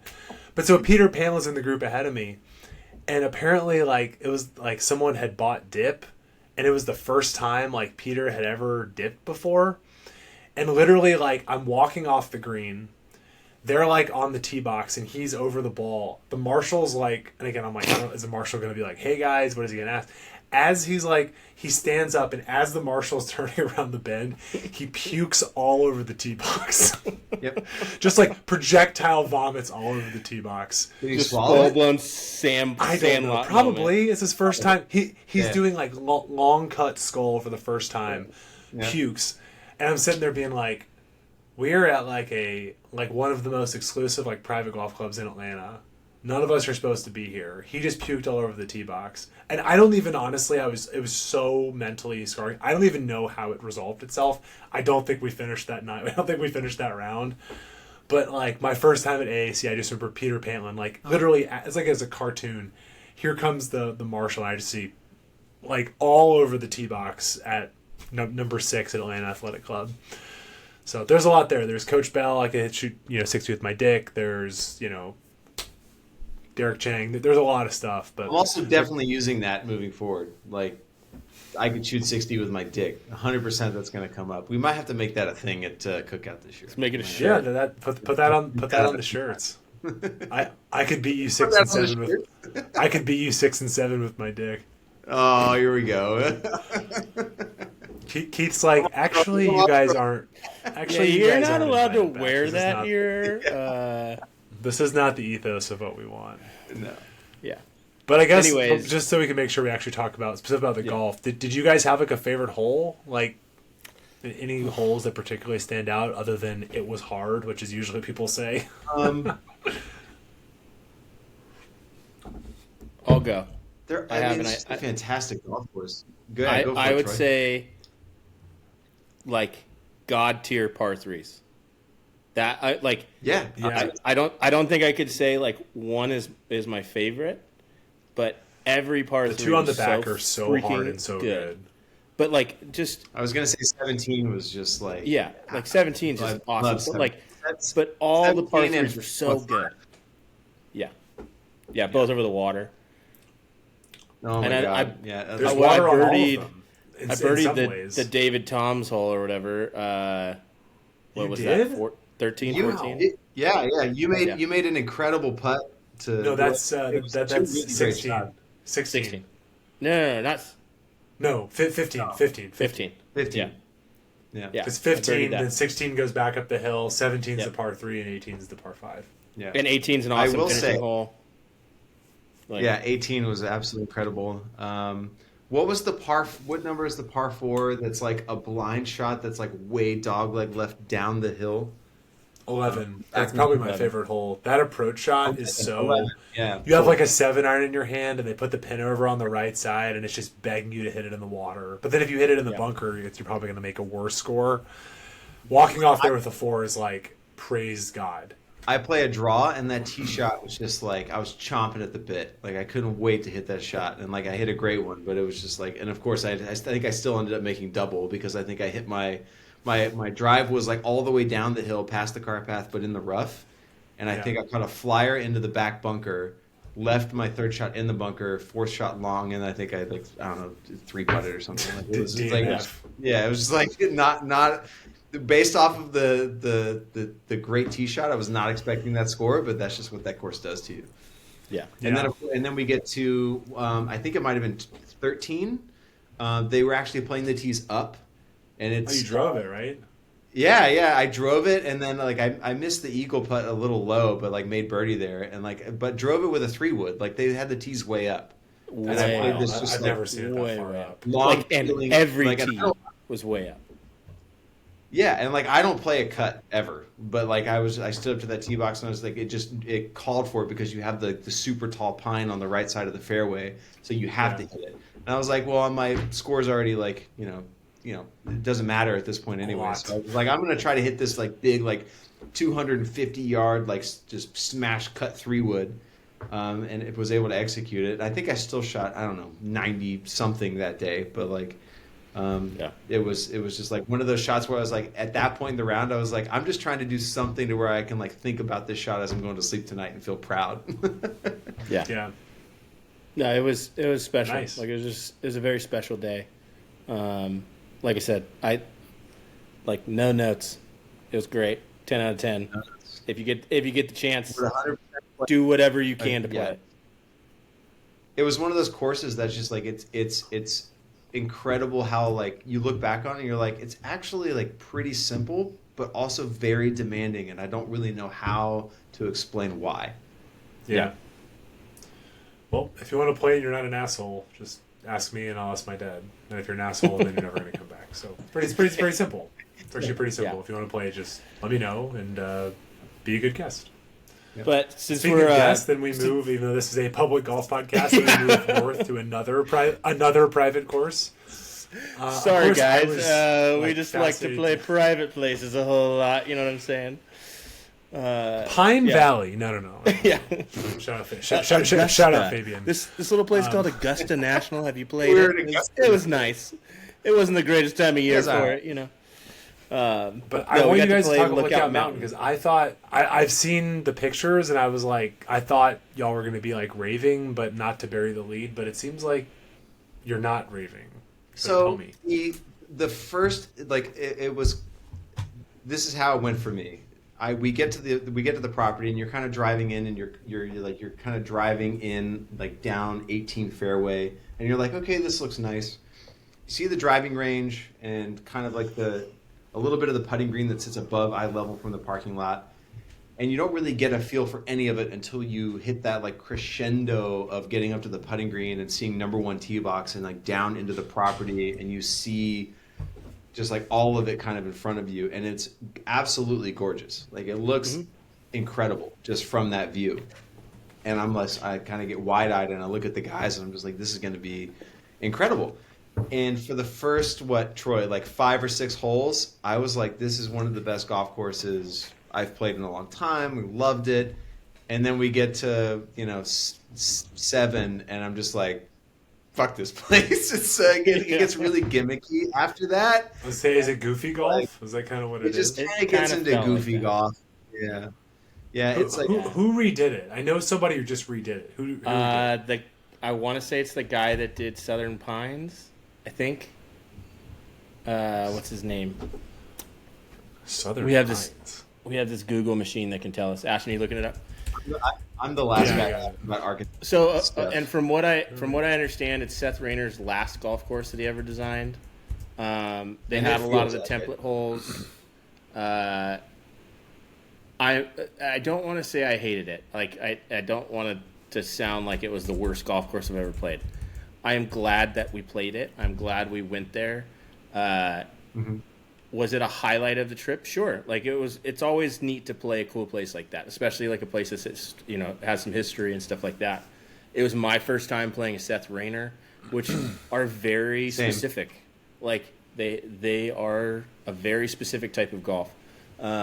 I just kind of felt like the remodel, and I think just the way that the agronomy staff ran it was just tuned up to like a 12 out of 10. Like the greens were goofy golf.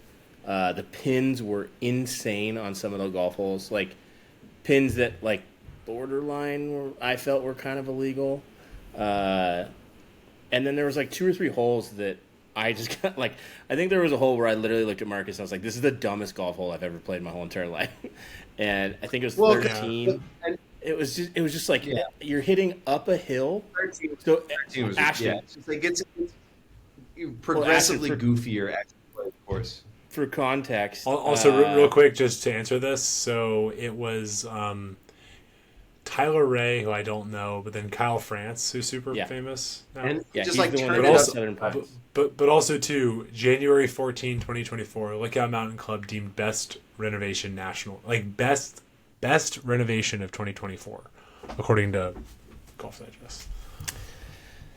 I trust you guys Okay. more than them. But I will say there is some stuff here though that like already validates. Like this quote in this article says from Ray, who I don't know, the original layout and Shout out plans Ray. of Seth Rayner and Charles Banks. What's his last name? Which is even worse. The original layout and plans of Seth Rayner and Charles Banks were very spirited and bold, matching the unrelenting nature and scale of the property. We feel people are finally experiencing their grand vision for the property and playing all of the bunkers and greens as originally intended. So they're sort of alluding to, in my mind, when they say very spirited and bold, unrelenting nature, I can see how that would be goofy golf. But also, like, if I was Seth Rayner and I designed a golf course, and then somebody comes in, you know, however many years down the road and redesigns it, and then somebody goes, "Oh, finally, it's how it was meant to be seen." Like, I'd be like rolling in my grave. Like like I think however it was originally designed may have been how Seth Rayner like designs golf courses and how it was originally intended, but then it felt like whoever came in after him, because again, it was also my first time playing a Rayner. And I'd read a bunch of stuff about how hard it's going to be and how he does all the goofy things. And then it seemed like whoever came in after Troy, you can, you know, jump in whenever you want to if you disagree. But it felt like they just turned it up to 11. And it was just like incredibly hard for just the sake of being hard.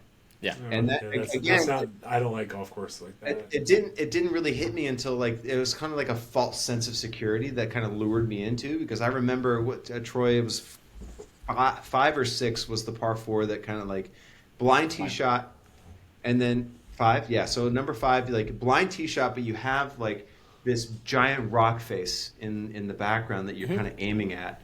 It's kind of your aim point, and then you hit the center of the fairway, and the hole opens up in front of you, and it's just this beautiful little downhill slight dogleg right to this like kind of punch bowl green with that giant rock face, beautiful natural formation sitting right behind it, and it's very pretty, and it's kind of just all in front of you through the first 5 holes.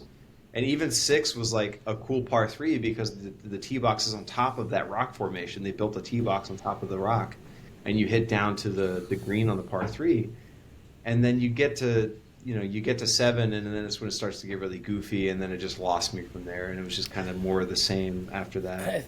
I think a lot of it too is like you have a lot of blind golf shots. So here's the other thing. I don't ever need to go back and play it. I do feel like if I got to play it again, I would do about 1,000 things totally different. Ashton, it reminded me a lot You of need like the context.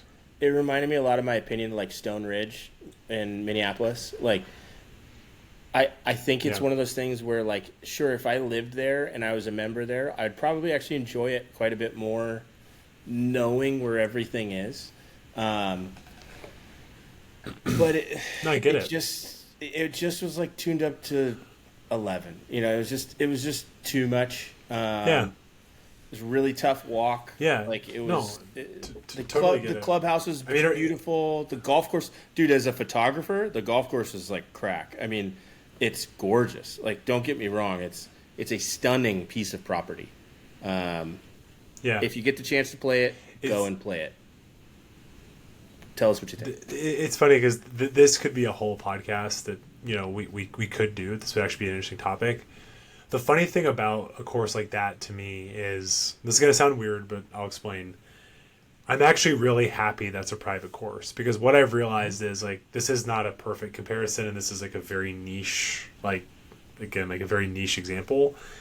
But like I played Orinda Country Club one time, and I hated it. And a big reason why I hated it was, well, first of all, like the people were quite rude, like the opposite of the Atlanta Athletic Club experience. Like everything from like the assistant pro to the members were sort of like big timing us the whole time. I'm like, yo, I hate to be a dick. It's fucking Orinda Country Club. Like, who fucking cares? Yeah. But like, the whole golf really course cool clubhouse was... Yeah, have you played it? No, but I just did some work. I just edited a bunch of photos for somebody that shot it, and so I basically got to see the whole entire property, and it's really cool. Yeah, like yeah. but It very is. weird, very tight, very quirky. Like, Yeah, but like the thing I realized is I hated it. But to be content, like, how do I put this? I hated it because I had never seen it, and I wasn't playing with members, and I knew I wasn't probably ever going to see it again, because so much of that place is like we actually finally ran into some members who like were a bit nice, and you know, we're on the tee box, and I was like, hey, you know, I'm kind of nervous. I'm like, what do we do here? Because basically the hole was like, it's like a V. You like hit it straight down into the valley, and then it goes straight back up, and you can't see the green. I was like, what? Like, what do I hit? Do you pound driver? And they're like, oh, no. You hit like a 7-iron to let it trail down. But all these green complexes were awesome. You just couldn't see them because they were all way up. And so, like, we kept hitting in the wrong spot. I was like, how would I ever know what this green complex would look like? Because I never played here before. Yeah. So I think what's interesting is it's comparable, where it's like, if I played at Orinda Country Club every day, I think I'd grow to like it and love it, because there's a lot of great things. But I say I hate it. Like, that's unfair. I'm just saying, like, I was very frustrated because there was so much clearly institutional knowledge. And I give them credit. They fit this golf course, as you said, Troy, into this, like, quirky piece of land, or sounds similar for y'all. And if you're a member at Lookout Mountain and you're playing it once, 3 times a week, cool, man. Let's fucking go. You'll probably learn it. But you're not going to enjoy it the first 10 times you play it, because you really don't know what you're doing. yeah. Yeah, and that's not to say that, like, I wouldn't rule out the possibility that if I lived in the area and I became a member and I went to go play it 5 or 6, 7, 8, 9, 10 times, that I eventually would fall in love with the golf course, because I'd learn how to play it. But just based off of initial reaction, playing it the first time, and I get it, like, you get your teeth kicked in, you don't play well, like, it kind of kicks your ass, you're not going to love it.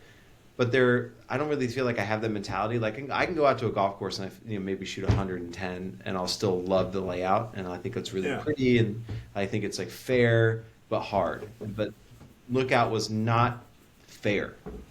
It was just hard for the sake of being hard, and I'm not in love with that style. Yeah, I get that. Is that more like, Troy, like, is that like, would you consider that like maximalist architecture? Like, well, what school would you kind of, or is it like penal? Just, I think there's like the penal school of architecture. It's like but again, what I would don't, you kind of label it as? To be fair, I don't even know if I would even say it was just the architecture. I feel like it was also just kind of how it was set up. Like, yeah. Like, I've had days like that at freaking Rustic, where I was like, who pissed off the super? This pin is in an impossible place. So it was like one of those types of days is kind of what it felt like. Even the member that we played with was like, dude, I don't think I've ever seen this pin before. So, like, on a couple of them. So. Troy, what was the absolutely ridiculous? Was it 9? No, I think it was. Like, I want to say it was like 13. It was the one that went back to the clubhouse. So this hole. Yeah. So the real famous picture that everybody sees is this giant, like, punch bowl green with a flag behind it. Really, that was actually a really fun hole. The next hole, you're teeing off from like 10 feet below that punch bowl green, straight up this hill, and you were just looking at like fairway, like and almost like fairway and sky. You can't even see where the green is. You have no idea, no context. Yeah, so that sounds like Orinda. It's just like, that's really weird when you've never seen it Just before. wait, it gets dumber. You won't see it at all. So you hit up onto this plateau, and then all of a sudden this thing chokes off to about, I'm going to say 10 yards of flat space. Might have been 20. But then it goes like, it's this like dragon back all the way up this hill that's going up a hill freaking 50 feet in elevation to a green that then you can't see. It sounds like 16 at Balboa Park. Like, for anyone who's played Goat, Goat Hill in Oceanside, it's like, take number 5. Like number 5 at Oceanside, or at Goat Hill, and like the crazy green where you have like this giant slope to the left, and then a tiny ass little like green, and then a giant slope off to the right. Granted, they put a bunker there now to be able to save you, but take that and make it a blind approach shot, and that's what that hole was. And it was just like so gimmicky and just like, again, hard for the sake of being hard. And it was just like, And ridiculous. Chris, the member that took us out, was a pleasant, like, awesome dude. We had a good He was time. awesome. Like, How did you guys meet him? It was our buddy Steven's connection. It was one of his buddies. So he knew him. Cool. Steven had played there a couple times. Steven likes the golf course. Steven's a very good golfer. And he hits it a mile. I mean, Steven hits it really, really far. So, again, I think that kind of helps. I think it's the same conversation that, like, you and I had, Ashton, about Stone Ridge or whatever. Like, you know, if you're on your game, I think it's just putting you in places that is making the golf course a little bit more fun. Except Stone Ridge sounds more fair than Lookout Mountain. Stone Ridge is way more fair. 100%. Yeah. But, Interesting. yeah, I really appreciate the opportunity. It was really cool to see. I still haven't gotten through all the photos. I am excited to see all the photos because, again, it's a gorgeous piece of property. But I don't need to go out of my way to play it again. You know, if it's one of those things where, like, if I happen to get the chance, I would play it. But the whole thing behind it too is, like, it's right outside of you know, it's right outside of Chattanooga. It's like technically it's still Georgia, I think, but you have to cross into Tennessee to be able to come back and go to it. It's like right on the border, and if you're gonna go up that way for any kind of golf in the area, that's not the place that we'd recommend, because the place that we're going to recommend is Sweetwater. What a segue. He should have his own podcast. Look at that. It's like he's done this before. But if you're, but in all seriousness, like, if you're going to go out of your way, especially for any of like our buddies who are out here on the West Coast, or anybody who doesn't like already live in that area, like if I was still living in Atlanta, right? Like, sure, like I would love to be able to have friends who are members there. I'd go up there, and again, I'd play it more often. Maybe eventually I'd learn how to play it a little better, and I'd fall in love with it. But for anyone going out there to that area, there's nothing to do other than golf. And if you're going to be in that area, there's one place that you need to be going to, and that's Sweetens Cove. Yeah. Because it's basically in the same area. It's kind of right down the road in the grand scheme of things, and it's just like, why not? Like, it's literally like, would you rather go play the golf course that's going to get kick your teeth in the entire time, or are you going to go play, like, it's basically a playground for an entire day for $140 or whatever it is to go play it? It's crazy. Well, and the whole point of the trip was to play Sweetens like that. So our buddy Steven invited us on a yearly trip that he does with a bunch of his family and some friends of theirs. And so that was like really what set the whole plan in motion. Was we booked the birdhouse, got our passes, booked it felt like a year in advance. And that was the backbone to the golf trip. So we did 2 days at Sweetens. I mean, definitely in Chattanooga, that is the only place to play, in my opinion. If you're with a group, I could see if you're by yourself, it would suck. And a lot of what we're going to explain is going to kind of probably paint that picture. But yeah, I mean, Ashton, you played there a bunch. It was Marcus and I's both our first time. Steven, our buddy, had played there a ton of times. They used to make that trip up there because he's in Murrieta, so he's an hour and a half or something, I think, total. Hey, it's not Murrieta. It's not California. I was going to say, is it Ricky Fowler, or is it Marietta? Come on now, Marietta and Kennesaw. He's Kennesaw. Yeah. Also, he's Kennesaw. Yeah, I don't know what that accent is. Like, I love making fun of Southern accents, but I don't know what that is. He's in Kennesaw. Yeah, he's in Kennesaw. But yeah, Sweetens was start going, Troy. Yeah, just highlight. Go. Yeah, so like we had kind of talked about, Ashton. Sweetens is golf summer camp. Like, there is no better way to really describe it. You show up, everybody shows up at 8 or 8:30, whatever time. Nobody can play the golf course until 9 a.m. Everybody gathers around. They tell you the rules. The rules there basically are no rules. Just don't be a dick and play fast. And if you're not playing fast, everybody's going to go around you. You take a shot, and you're off. And so we were a group of 8, so we were always normally one of the bigger groups. So they deal with you first, and just to get you out there and kind of spread you out a little bit. I think the first day, Marcus, correct me if I'm wrong, it was like 2 groups of 8 and like a 16-some, and you're able to play as that, which we did the whole entire Play time. with Yeah. whoever you Yeah, want. you can play a freaking 30 people. It doesn't matter. Just be ready for people to go around you. Which was kind of cool. Like, we were almost always one of the fastest groups on the golf course. So it was neat to like be in a group where everybody was also the same. Like, we all were trying to move and, get in as many holes as we could. But yeah, I mean, I didn't really know what to think. I've obviously watched a lot of like no laying up stuff about it. I've had a bunch of friends that have gone for like the Roost Club Championship. Shout out LoCal. We won it there 2 years ago, I think. Yeah, 2 years ago. And I didn't know what to think going into it. I knew it was going to be extreme. I knew it was going to be, kind of golf on shrooms. It's kind of like the best way to describe it. But it was that. It was just like, I've never felt more creative in my golf game than there, I think is probably like the best way to put it.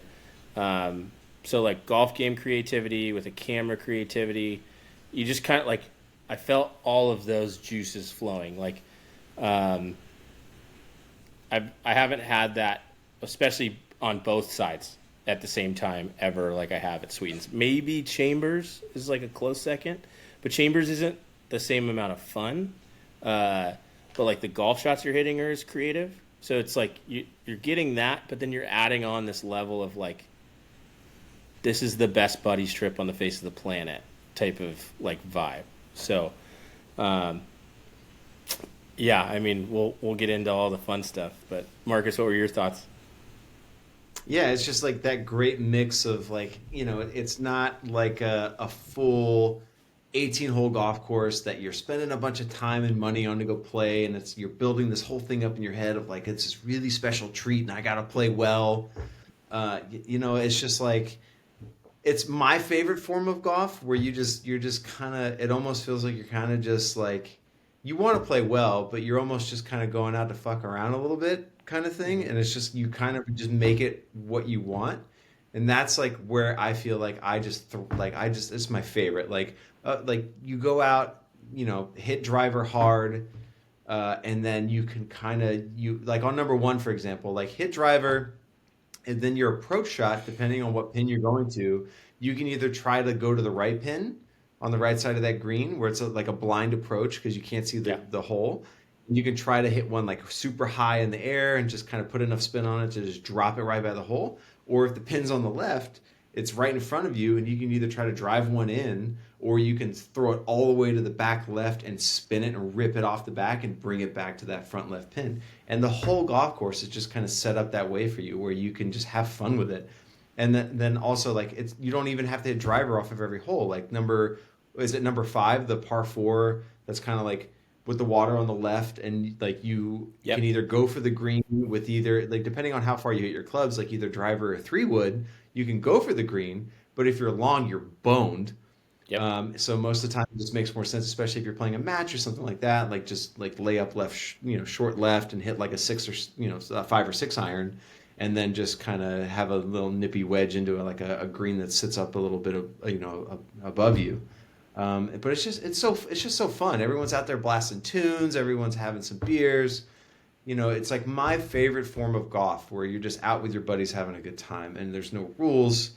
And like, no one's being a dick. No one's hitting into you because they kind of just like, it's that kind of vibe that's just forced on everyone, whether you want it to be that way or not. And if you do, it's that kind of place for you to where like, yeah, we're out there as an eightsome. And if we come up behind someone who's playing slower than we are, skip them, go to the next hole. The whole property is like right in front of you, so you can look back and be like, "Oh, there's no one on 3. We'll just backtrack a couple holes and then just keep playing." And like everyone just treats it that way. So you're out there for an entire day, just having a ball, And it's just like you may not play all of the holes. More than likely, you're not going to play all of the holes sequentially. But you're going to have just like the best time. And I think over the course of almost 2 full days, we played 90 holes. I think it was about 90 holes. Yeah. So it was a lot just of golf. like, it was just incredible. And, you Staying in the birdhouse is really cool. It was kind of the first place I've ever been to where like you're not. It didn't really feel like we were checking into like an Airbnb.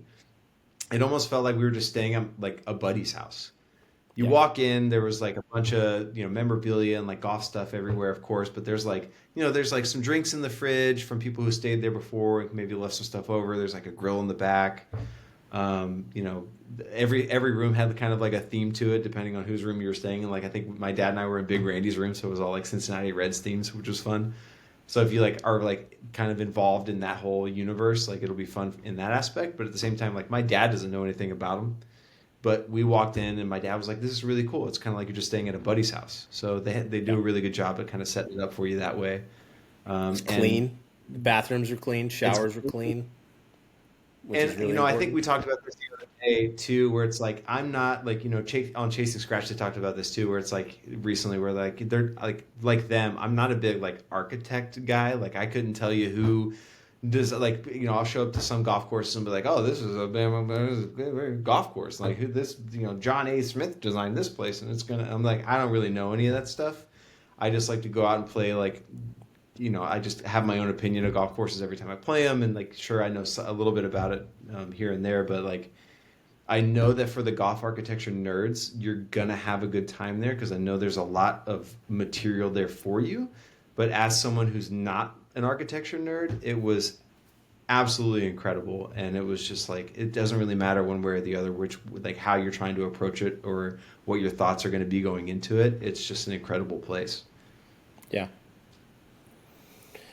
Well, the other thing too, so like they talk about it in the rules, and for just I'm assuming basically everybody's gonna know what Sweetens is, but just in case, 9-hole golf course, every green has 2 flags.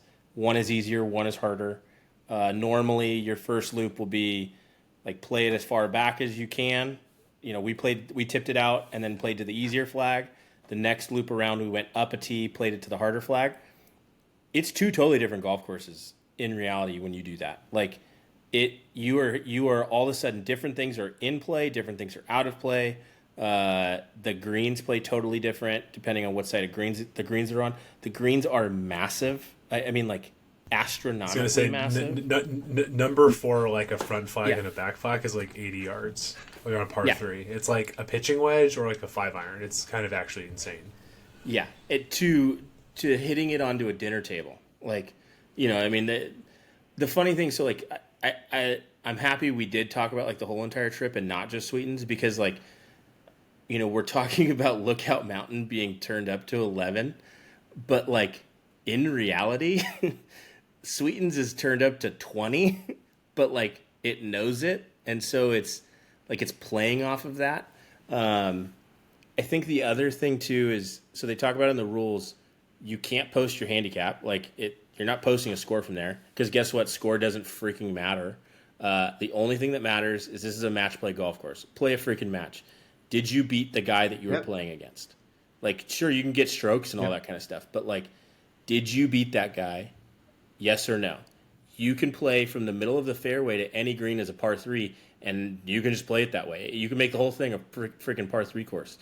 You can play across multiple holes as one hole. It doesn't matter. You just have to beat the guy. And like, that's the whole entire ethos of the place.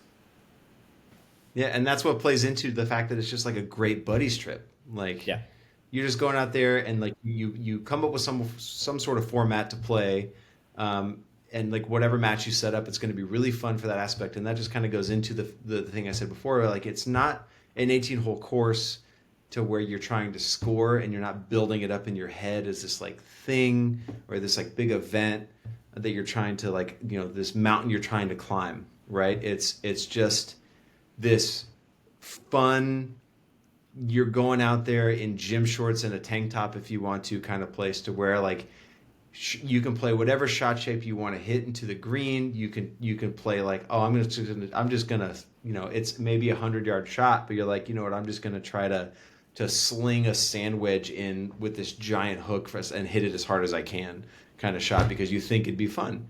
And that's the whole point of that place. And it's special. I've never seen a place like it. I've never been to a place like it. And it's just like it was incredible to be able to do it. Yeah. What do you think of it, Ashton?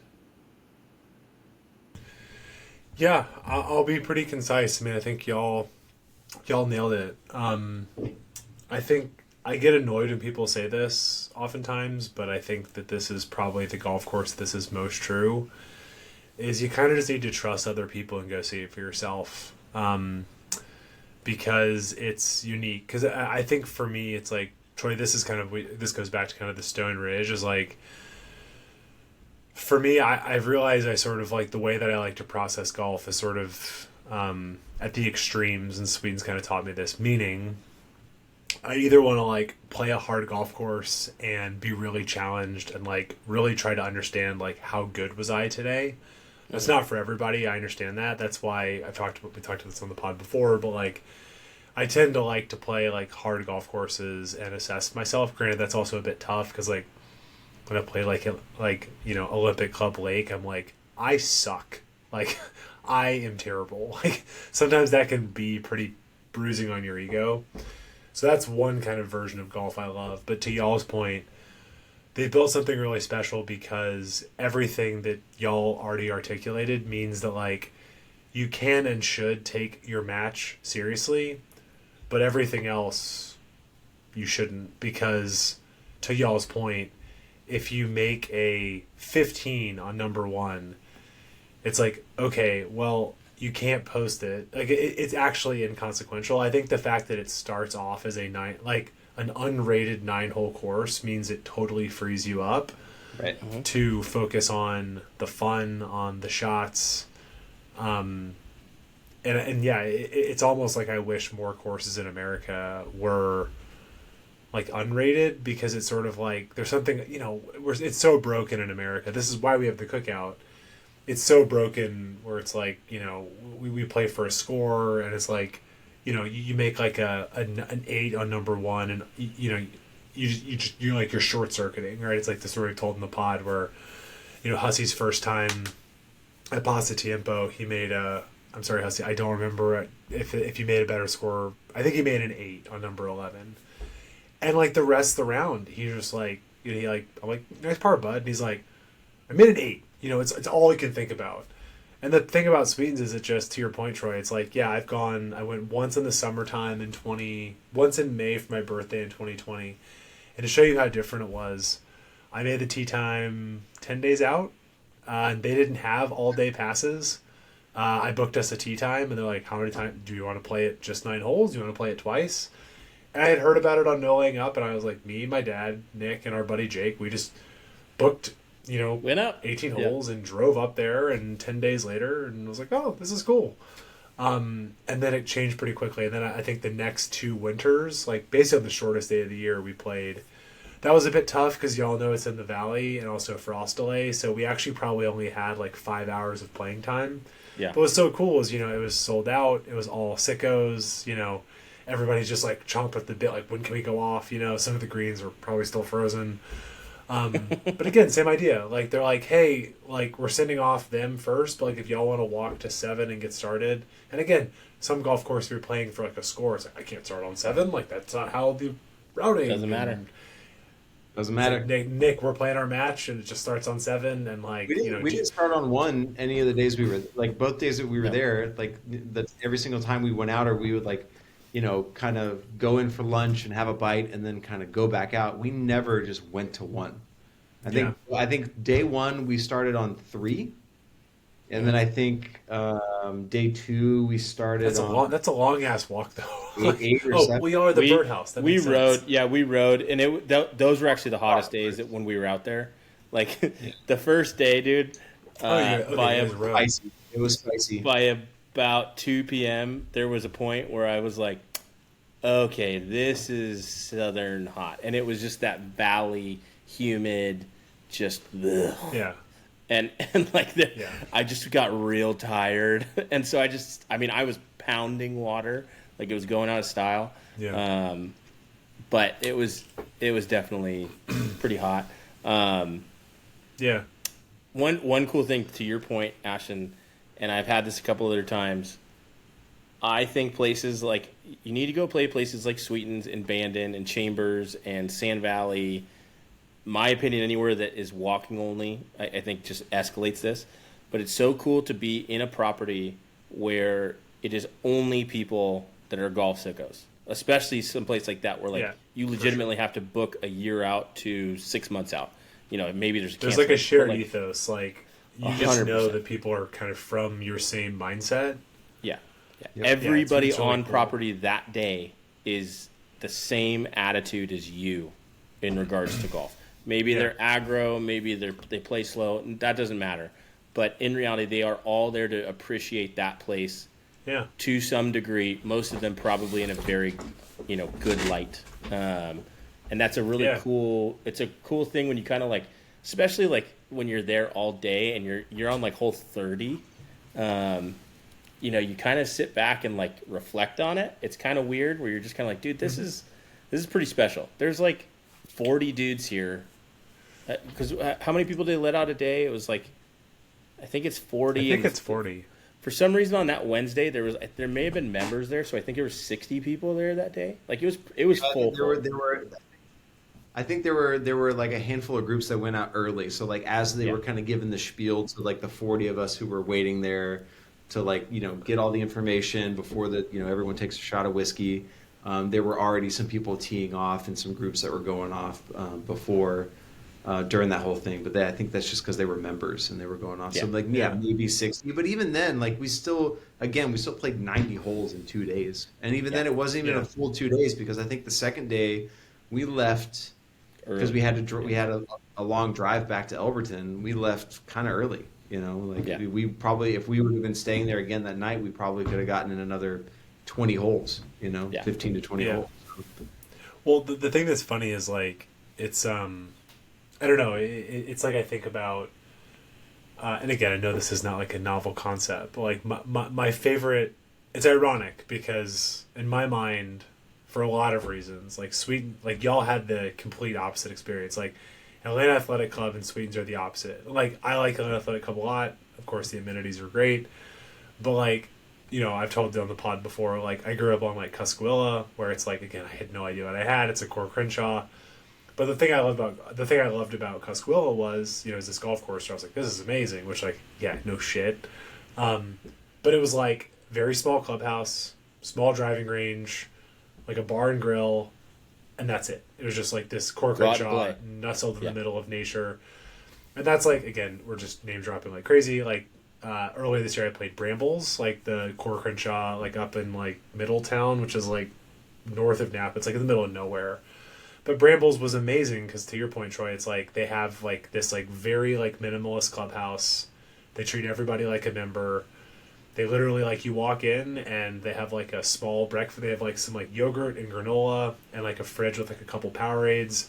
They have a bar with like it's like lager, IPA, Guinness. That's it. They got a couple liquors if you want, but and then they're like, hey, for lunch we have a smash burger, a chicken sandwich, and like a Caesar salad wrap, and you place your order for it's done, and that's it. There's no range. There's like a putting green, which is like it's like rustic. It's like attached to 18, but like as a true golf dork, my favorite places are places where it's like it's unequivocally about the golf. We talk about this podcast being like it's about the golf, but it's not about the golf. When I play golf, I want the focus. Like I don't really give a fuck about your Mexican tile pool. I want to play a good golf course, and I want y'all to care about the golf course. And what's amazing is, unfortunately, it usually takes, you have to get an invite and drive to middle of nowhere for Brambles to do this, or we have to get on planes and go to Scotland. It is just incredible that like in this like random ass valley, which like floods multiple times a year, they built this golf course, which is like super egalitarian, and like they might have built it out since I went a couple years ago. But for context, people like in the past, like when Nick and I went, they're like, if you want food, we encourage you to call the local Domino's on the 7th hole and tell them to come to Sweetens Cove. And they just have a food truck. They had literally a mini. They had a mini fridge. They like literally had like Miller Lights and White Claws, and that's it. And they're like $2. Like that wasn't a revenue driver. They're just like they have it if you want it. And honestly, it's still the awesome. same. It's still the same. Awesome. Like when we were there, it was like they had craft and domestic, and I think the domestics were $2 or $3 $4. for, whatever it was, and just in coolers awesome. outside of the trailer. But like Free I will say, waters, which is really cool. whoever free waters, yep, that was clutch. But just for whoever hasn't played it yet, or maybe hasn't been in a while and you want to play it again soon, I do recommend going like as soon as possible, because they were saying that like on our last day there, they were talking about how they're going to be bringing in, I think the old trailer that's the clubhouse now is going to be getting replaced, and they're building more property, and they're going to have all these plans in place to kind of expand the facilities. Yeah, makes sense. Granted, I don't like when they do that. I don't think it's going to take anything away from the golf, right? No. But I do think the ethos is going to change. It is a unique experience right now.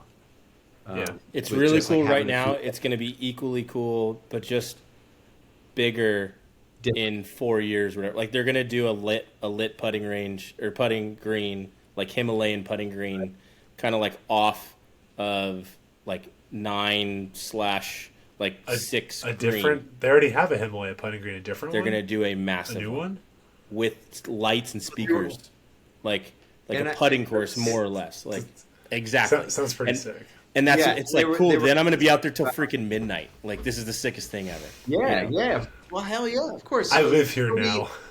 Yeah, it'll be equally as cool, and like maybe you'll have more things to do, but it's just going to be different. So I would say anyone who hasn't been, like, go and experience it now, so that way when you do go and experience it again in 10 years, like you'll just have that, you'll be able to compare and contrast, and you'll be able to experience it in all the different best versions of itself. So like, cause like we just went, and I think it'd be really cool to go again, in 5 to 10 years, and just be able to experience like the next version of itself that's just as badass, but just different. And like, the way that they were kind of talking about it when we were in the clubhouse on our last day, and we were talking to the guy in the pro shop there as we were kind of gathering our swag together for the trip.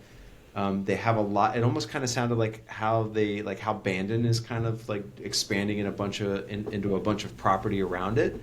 He kind of alluded to the fact that like Sweetens is doing the same thing, to where like all of the surrounding property that's there, because there's just a lot of it. It's very expansive property that's not. It's just a lot of room to grow for them. They're kind of looking at expanding it and maybe building out an additional 9 at some point. Just like it's gonna eventually get to that point, because it's just that cool of a place.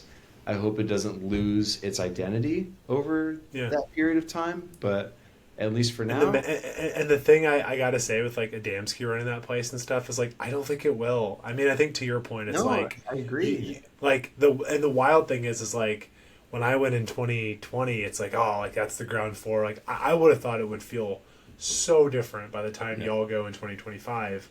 But I do think, to your point, Marcus, it's a good one around like, it'll be great always. But if you want to be like, if you want to kind of understand how it started and then watch it evolve, awesome. I'm sure it's like, for example, like, again, Marcus Chang, like Marcus went to Bandon when it was literally just Bandon, right? Which is awesome. Like, oh my God, there's this awesome golf course. Like, can't believe they're doing this.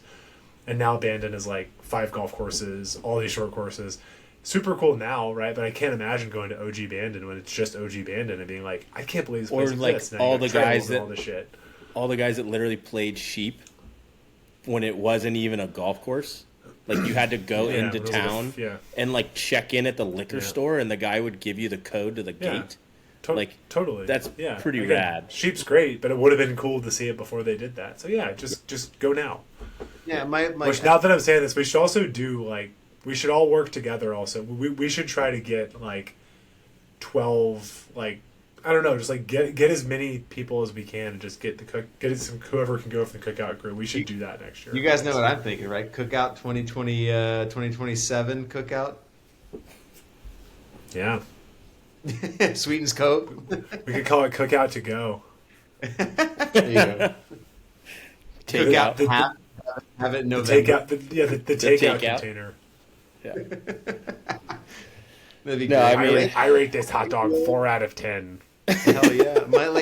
It would just be, like I think about just like things I've experienced. Like my dad was the one who shepherded me into the game, and like things I've been able to experience with him over the years, and like to be able to play for him to be able to join us there and like have that with him was really cool. I would love for Sweetens to like not lose its identity over the long run and stay and just kind of again, like ethos kind of seems to be like the term of endearment here for that place, to where, 20, 30 years down the road, whenever my kid is like my age and I'm playing with him, I'd love to be able to go back and be like, I played here with my dad, now I'm playing here with my son, and it still has that same vibe. Like that would be like. I hope they don't price themselves out, as they're building out. Like, I mean, I think it was like private or whatever, Yeah, I think it was like $170 for the weekend day. Well, I think the first day was $140, the second day was $170, something like that. But either way, like it's like unlimited golf, and like you can literally play like 3 to 4 rounds of golf in that. In more or less like one of like the start of the peak season, I would assume, and like if all of a sudden that's $500 a day, like that's different.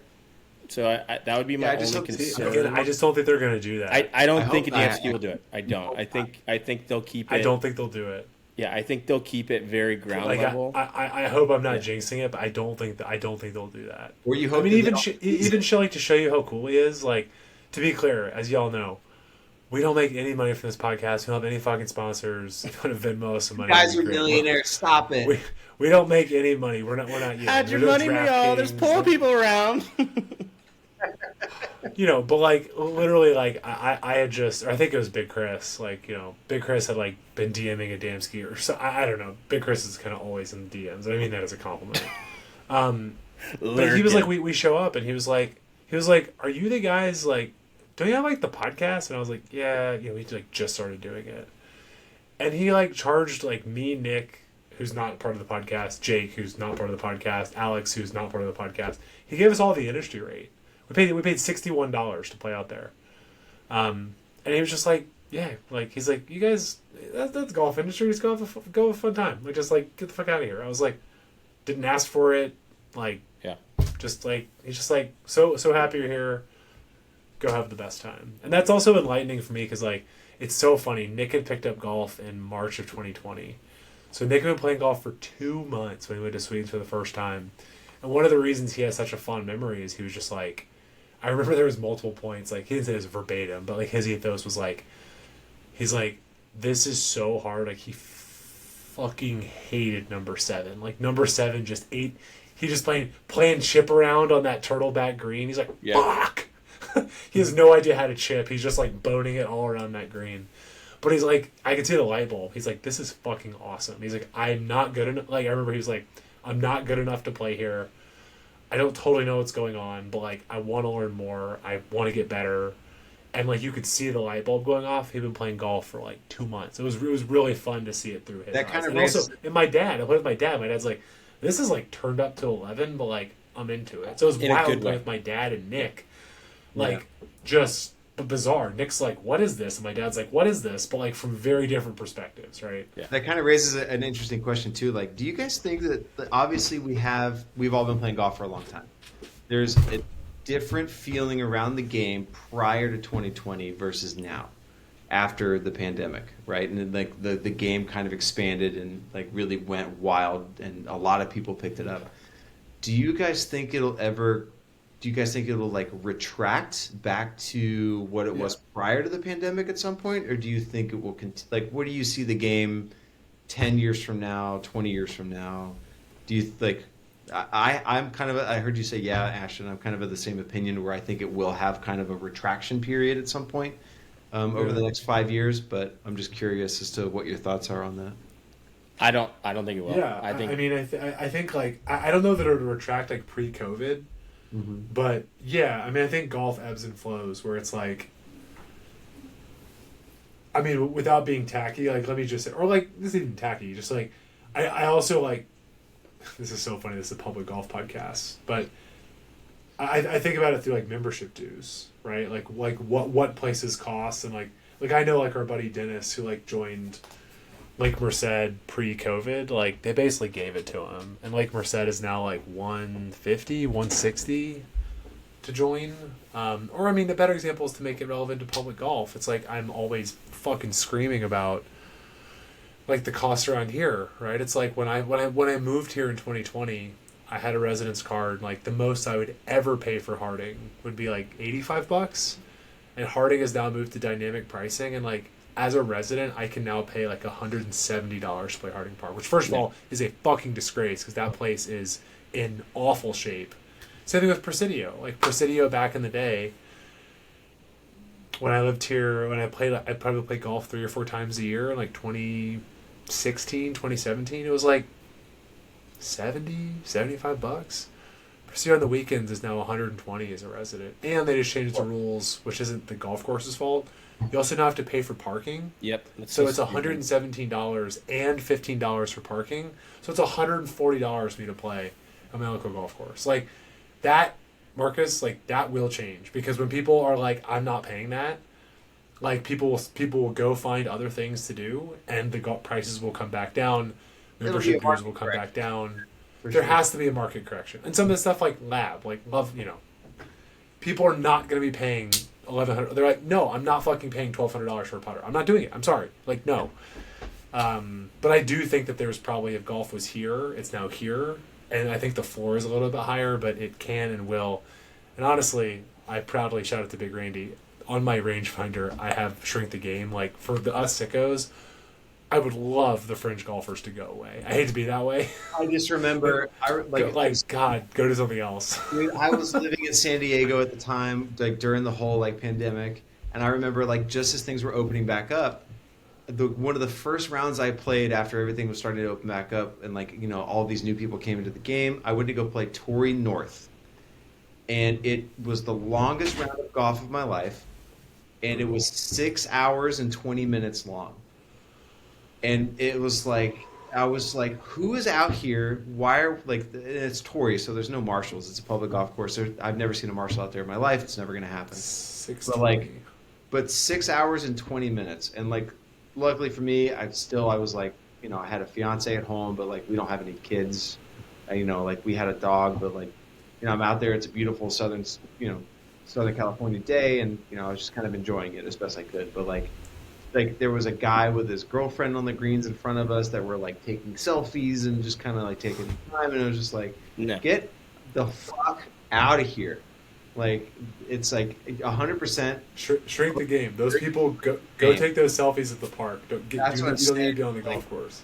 I don't want to sound like snobby about it or whatever, but It's okay. It is like place. There is, like, I want people who experience the game for the first time and do legitimately fall in love with it to stick with it.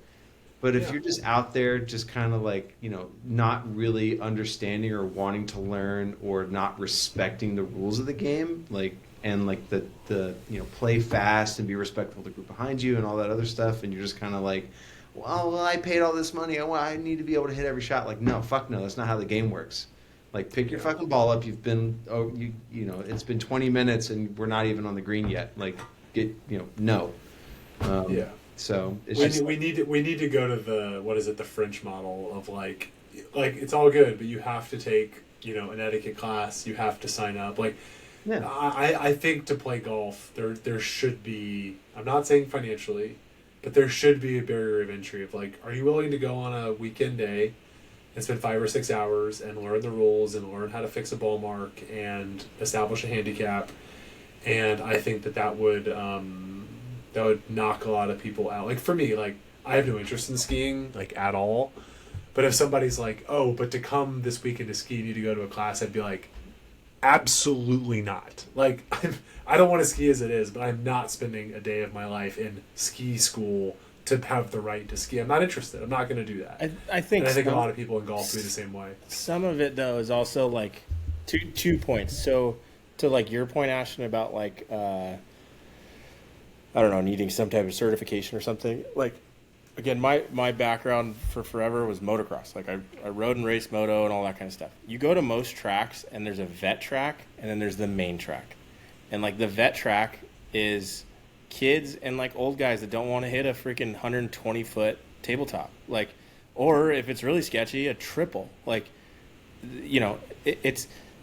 I wish that golf had more of that separation. Like, I don't totally want to get into like that little argument, but like, yeah, sure, there's other tees, but like, for example, you cannot have somebody that doesn't know what they're doing go play Torrey. Doesn't matter if it's north or south. You can't have somebody who doesn't play golf go play Lookout Mountain. Like, you're gonna just get your team. I was thinking Stone Ridge, right? You're gonna go play your one round a year at Stone Ridge. Yeah. Are you fucking kidding me? You're not gonna have any Or fun. Chambers. Just understand, like, No. honestly, Yeah. I think it becomes a shepherding problem, and I think that there are too many golfers out there who are like, "Oh, I'll bring my girlfriend or my wife or like one of my friends with me," and you don't like set hard and fast rules to where you're like, okay, "Look, you're going to come out here and you're going to spend 70, 80, $150 or whatever it is, and you're probably not going to have a great time because you're going to top a ball, 30 feet off of the tee box, and you're not going to be able to hit that ball a second time. I'm going to make you pick it up, and we're going to go up to where my ball is, and we're going to play from there. And you're not, like, unless you're cool with that, we're not going to play." Well, and so my second point is, totally. in my opinion, I don't really think it's actually going to die as much as you guys both do. And I think some of that is, and I have to be really careful how I approach this because I'm technically part of the problem, but there is definitely a currency with golf and golf content and golf showboating and all of that kind of stuff, right? So, but I think... Don't go look at Troy's Instagram. Sorry. Hey, right now it's just all Dodger stuff, so nobody's going to know. That's true. But, there is just this You're not currency wrong. factor You're not wrong. of... like, oh, look where I've been. Oh, look where, what I've done. And we also need to be careful because, like, we flew halfway across the country to go play this random ass 9-hole golf course in the middle of South Pittsburgh, Tennessee, which is famous for absolutely nothing, to play this golf course because it got What a shot at South Let's be Pittsburgh, real. Like, Tennessee. social media boosted that place up. But Yeah. I think that place, the same as Golden Gate freaking Park or Goat Hill, or you can think of 1,000 different places that are not a traditional golf course or a traditional thought of what golf is, should be championed and echoed and multiplied by a trillion. Because guess what? It's good for the person that shouldn't even think about going and playing Bandon or Olympic Club or even Presidio or whatever. Like people here shouldn't go play Rustic. Rustic's too hard for you. If you're not breaking 100, don't go play Rustic. You're gonna every green. Again, it goes go back play to El that point of Carrizo. like just be a good ambassador for the game from what we want to see, right? So it's like like my wife Mandy. Shout out to Mandy. She loves golf as well. But like she's still getting into it and kind of at the beginner level, and we'll go play Satakoy Regional, and she'll have a great time. And we go out there and we play 9 holes, and it's Dude, that's what it's all about. Like, great Liz, experience for her. like, It's, Golden Gate Park 2 hours makes of time. Liz like golf. We've played Presidio 9 holes, and she's like, "This is too hard. I'm not having fun." Exactly. Yeah, it's It's just not like rocket science. there's a barrier to entry at that with like the level of difficulty for golf courses and the amount of time it's going to be and all that stuff. But it's just like some people just don't know. Yeah. And they go out Yeah. and they don't have somebody to either bring them into it, and they're just kind of going for it, and they just don't know. So I feel like maybe it's more of we need to have a PSA campaign about it to like let people know like it's a problem. But it's one of the, and San Diego was the same way. Like Mandy started playing down there, and we got to Mission Bay, which is 18 holes, but it's like a par 3 course, and it's lit up at night, and we go out there and have an amazing time. But it's like she's not going to want to go spend $80 to go play Torrey South, and she's just going to be picking up every other shot to maintain pace of play, and it's just like it's just not. Yeah, I mean that's the hardest part, Marcus, is what actually needs to happen. Like in a perfect world that just can't. Is what my dad says is everybody needs a golf Sherpa, right? Like, look, like to be clear, like Nick is not almost a single digit because of me. Like Nick has busted his ass, and Nick's a great golfer. But I think that like the first 6-12 months, I helped him a lot. Where basically I was like, he's like, he asked me for help, and I was like, yo man, like, look, I'm happy to do this, but I'm like, you have to make a commitment to me that like if I'm telling you something, like I told him early, I was like, I'm not going to coach you, okay? Like, I want you to find your own swing coach. I want you to find your swing. But I am going to, like, tell you, like, pace of play, etiquette stuff. Like, I think I told you the story, Troy. Like, we were at, I think it was, like, we went on another golf trip. Like, early on, we did Sweetens, we did Callaway Gardens, we did, like, Robert Trent Jones, we did the Robert Trent Jones Trail. And on one of those trips, I played golf with Nick, like, 2 days before. He's on the first tee. He's over the ball for, like, fucking, like, 90 seconds. Like, what the fuck is this? In the fairway, 90 seconds. We're on the second tee, and I'm like, buddy, afterwards, I'm like, okay, like, what's up? He's like, what do you mean? I'm like, well, you're over the ball for, like, forever. He's like, oh, I read this article about releasing tension. I'm like, okay. So, like, what does that mean? He's like, well, I'm like loosening tension. And I said, okay, that's fine. I'm like, look, here's the deal. I'm annoyed, but, like, I'm your friend, so, like, it's fine. Like, it's not fine, but I'm, like, okay with it. Yeah. I'm like, if I'm not here and you're over the ball for 90 seconds, your playing competitor is going to hit you in the back of the head with a 5-iron. Like, you cannot do this. Right. I was like, and so now if you play golf with Nick, he's one of the fastest golfers I know, because I was like, hey, like, you got to just work with me here. I'm like, you cannot stand over the ball, right? Or I play with Liz. You know, like, there was a time, like, she was, like, going to finish putting, and we were playing, Golden Gate. It doesn't matter. But, you know, she's going to fit. I'm like, yo, you can finish. It's your right. And she literally just, like, steps all over the guy's line. And afterwards I was like, hey, like, just so you know, you have the right to finish. Got to be mine. So, but that's the hard part, is, like, everybody needs somebody like us. Like, my dad did it for me. I'm sure your parents did it for you, right? Like, everybody has a golf Sherpa. We only know what we know because of the people who tell us.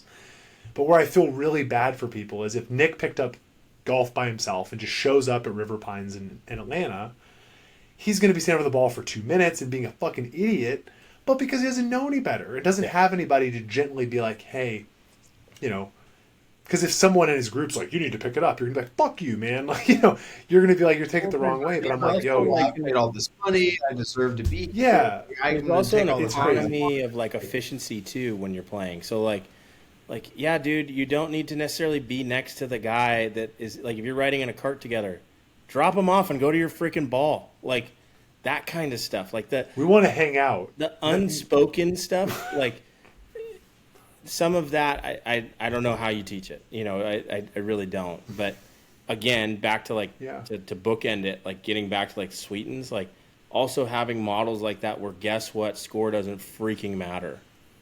Go beat the guy that you're playing against. Like, you don't have to play golf for, like, I mean, we've talked about it 1,000 times on this podcast. I don't care what you shot. I really don't. Like, I had a conversation today at the range with somebody who I am not a fan of because he's a shady freaking dude. And he happened to ambush me at the range. But he comes over, and the first thing he's talking about is some money game that he don't talk about John Figueroa like that. No, not John. John's an angel. He's my sweet baby angel. No, this guy's a scourge to the Valley of Santa Clarita. He'll never listen to this, and I don't really care if he did. But he's talking about some money game. Yeah, Troy. He's talking about some money, or he bet some dude that he ran into, and he's like, yeah, I was 6 under after the first 9 and blah blah. And I was like, dude, I just don't care.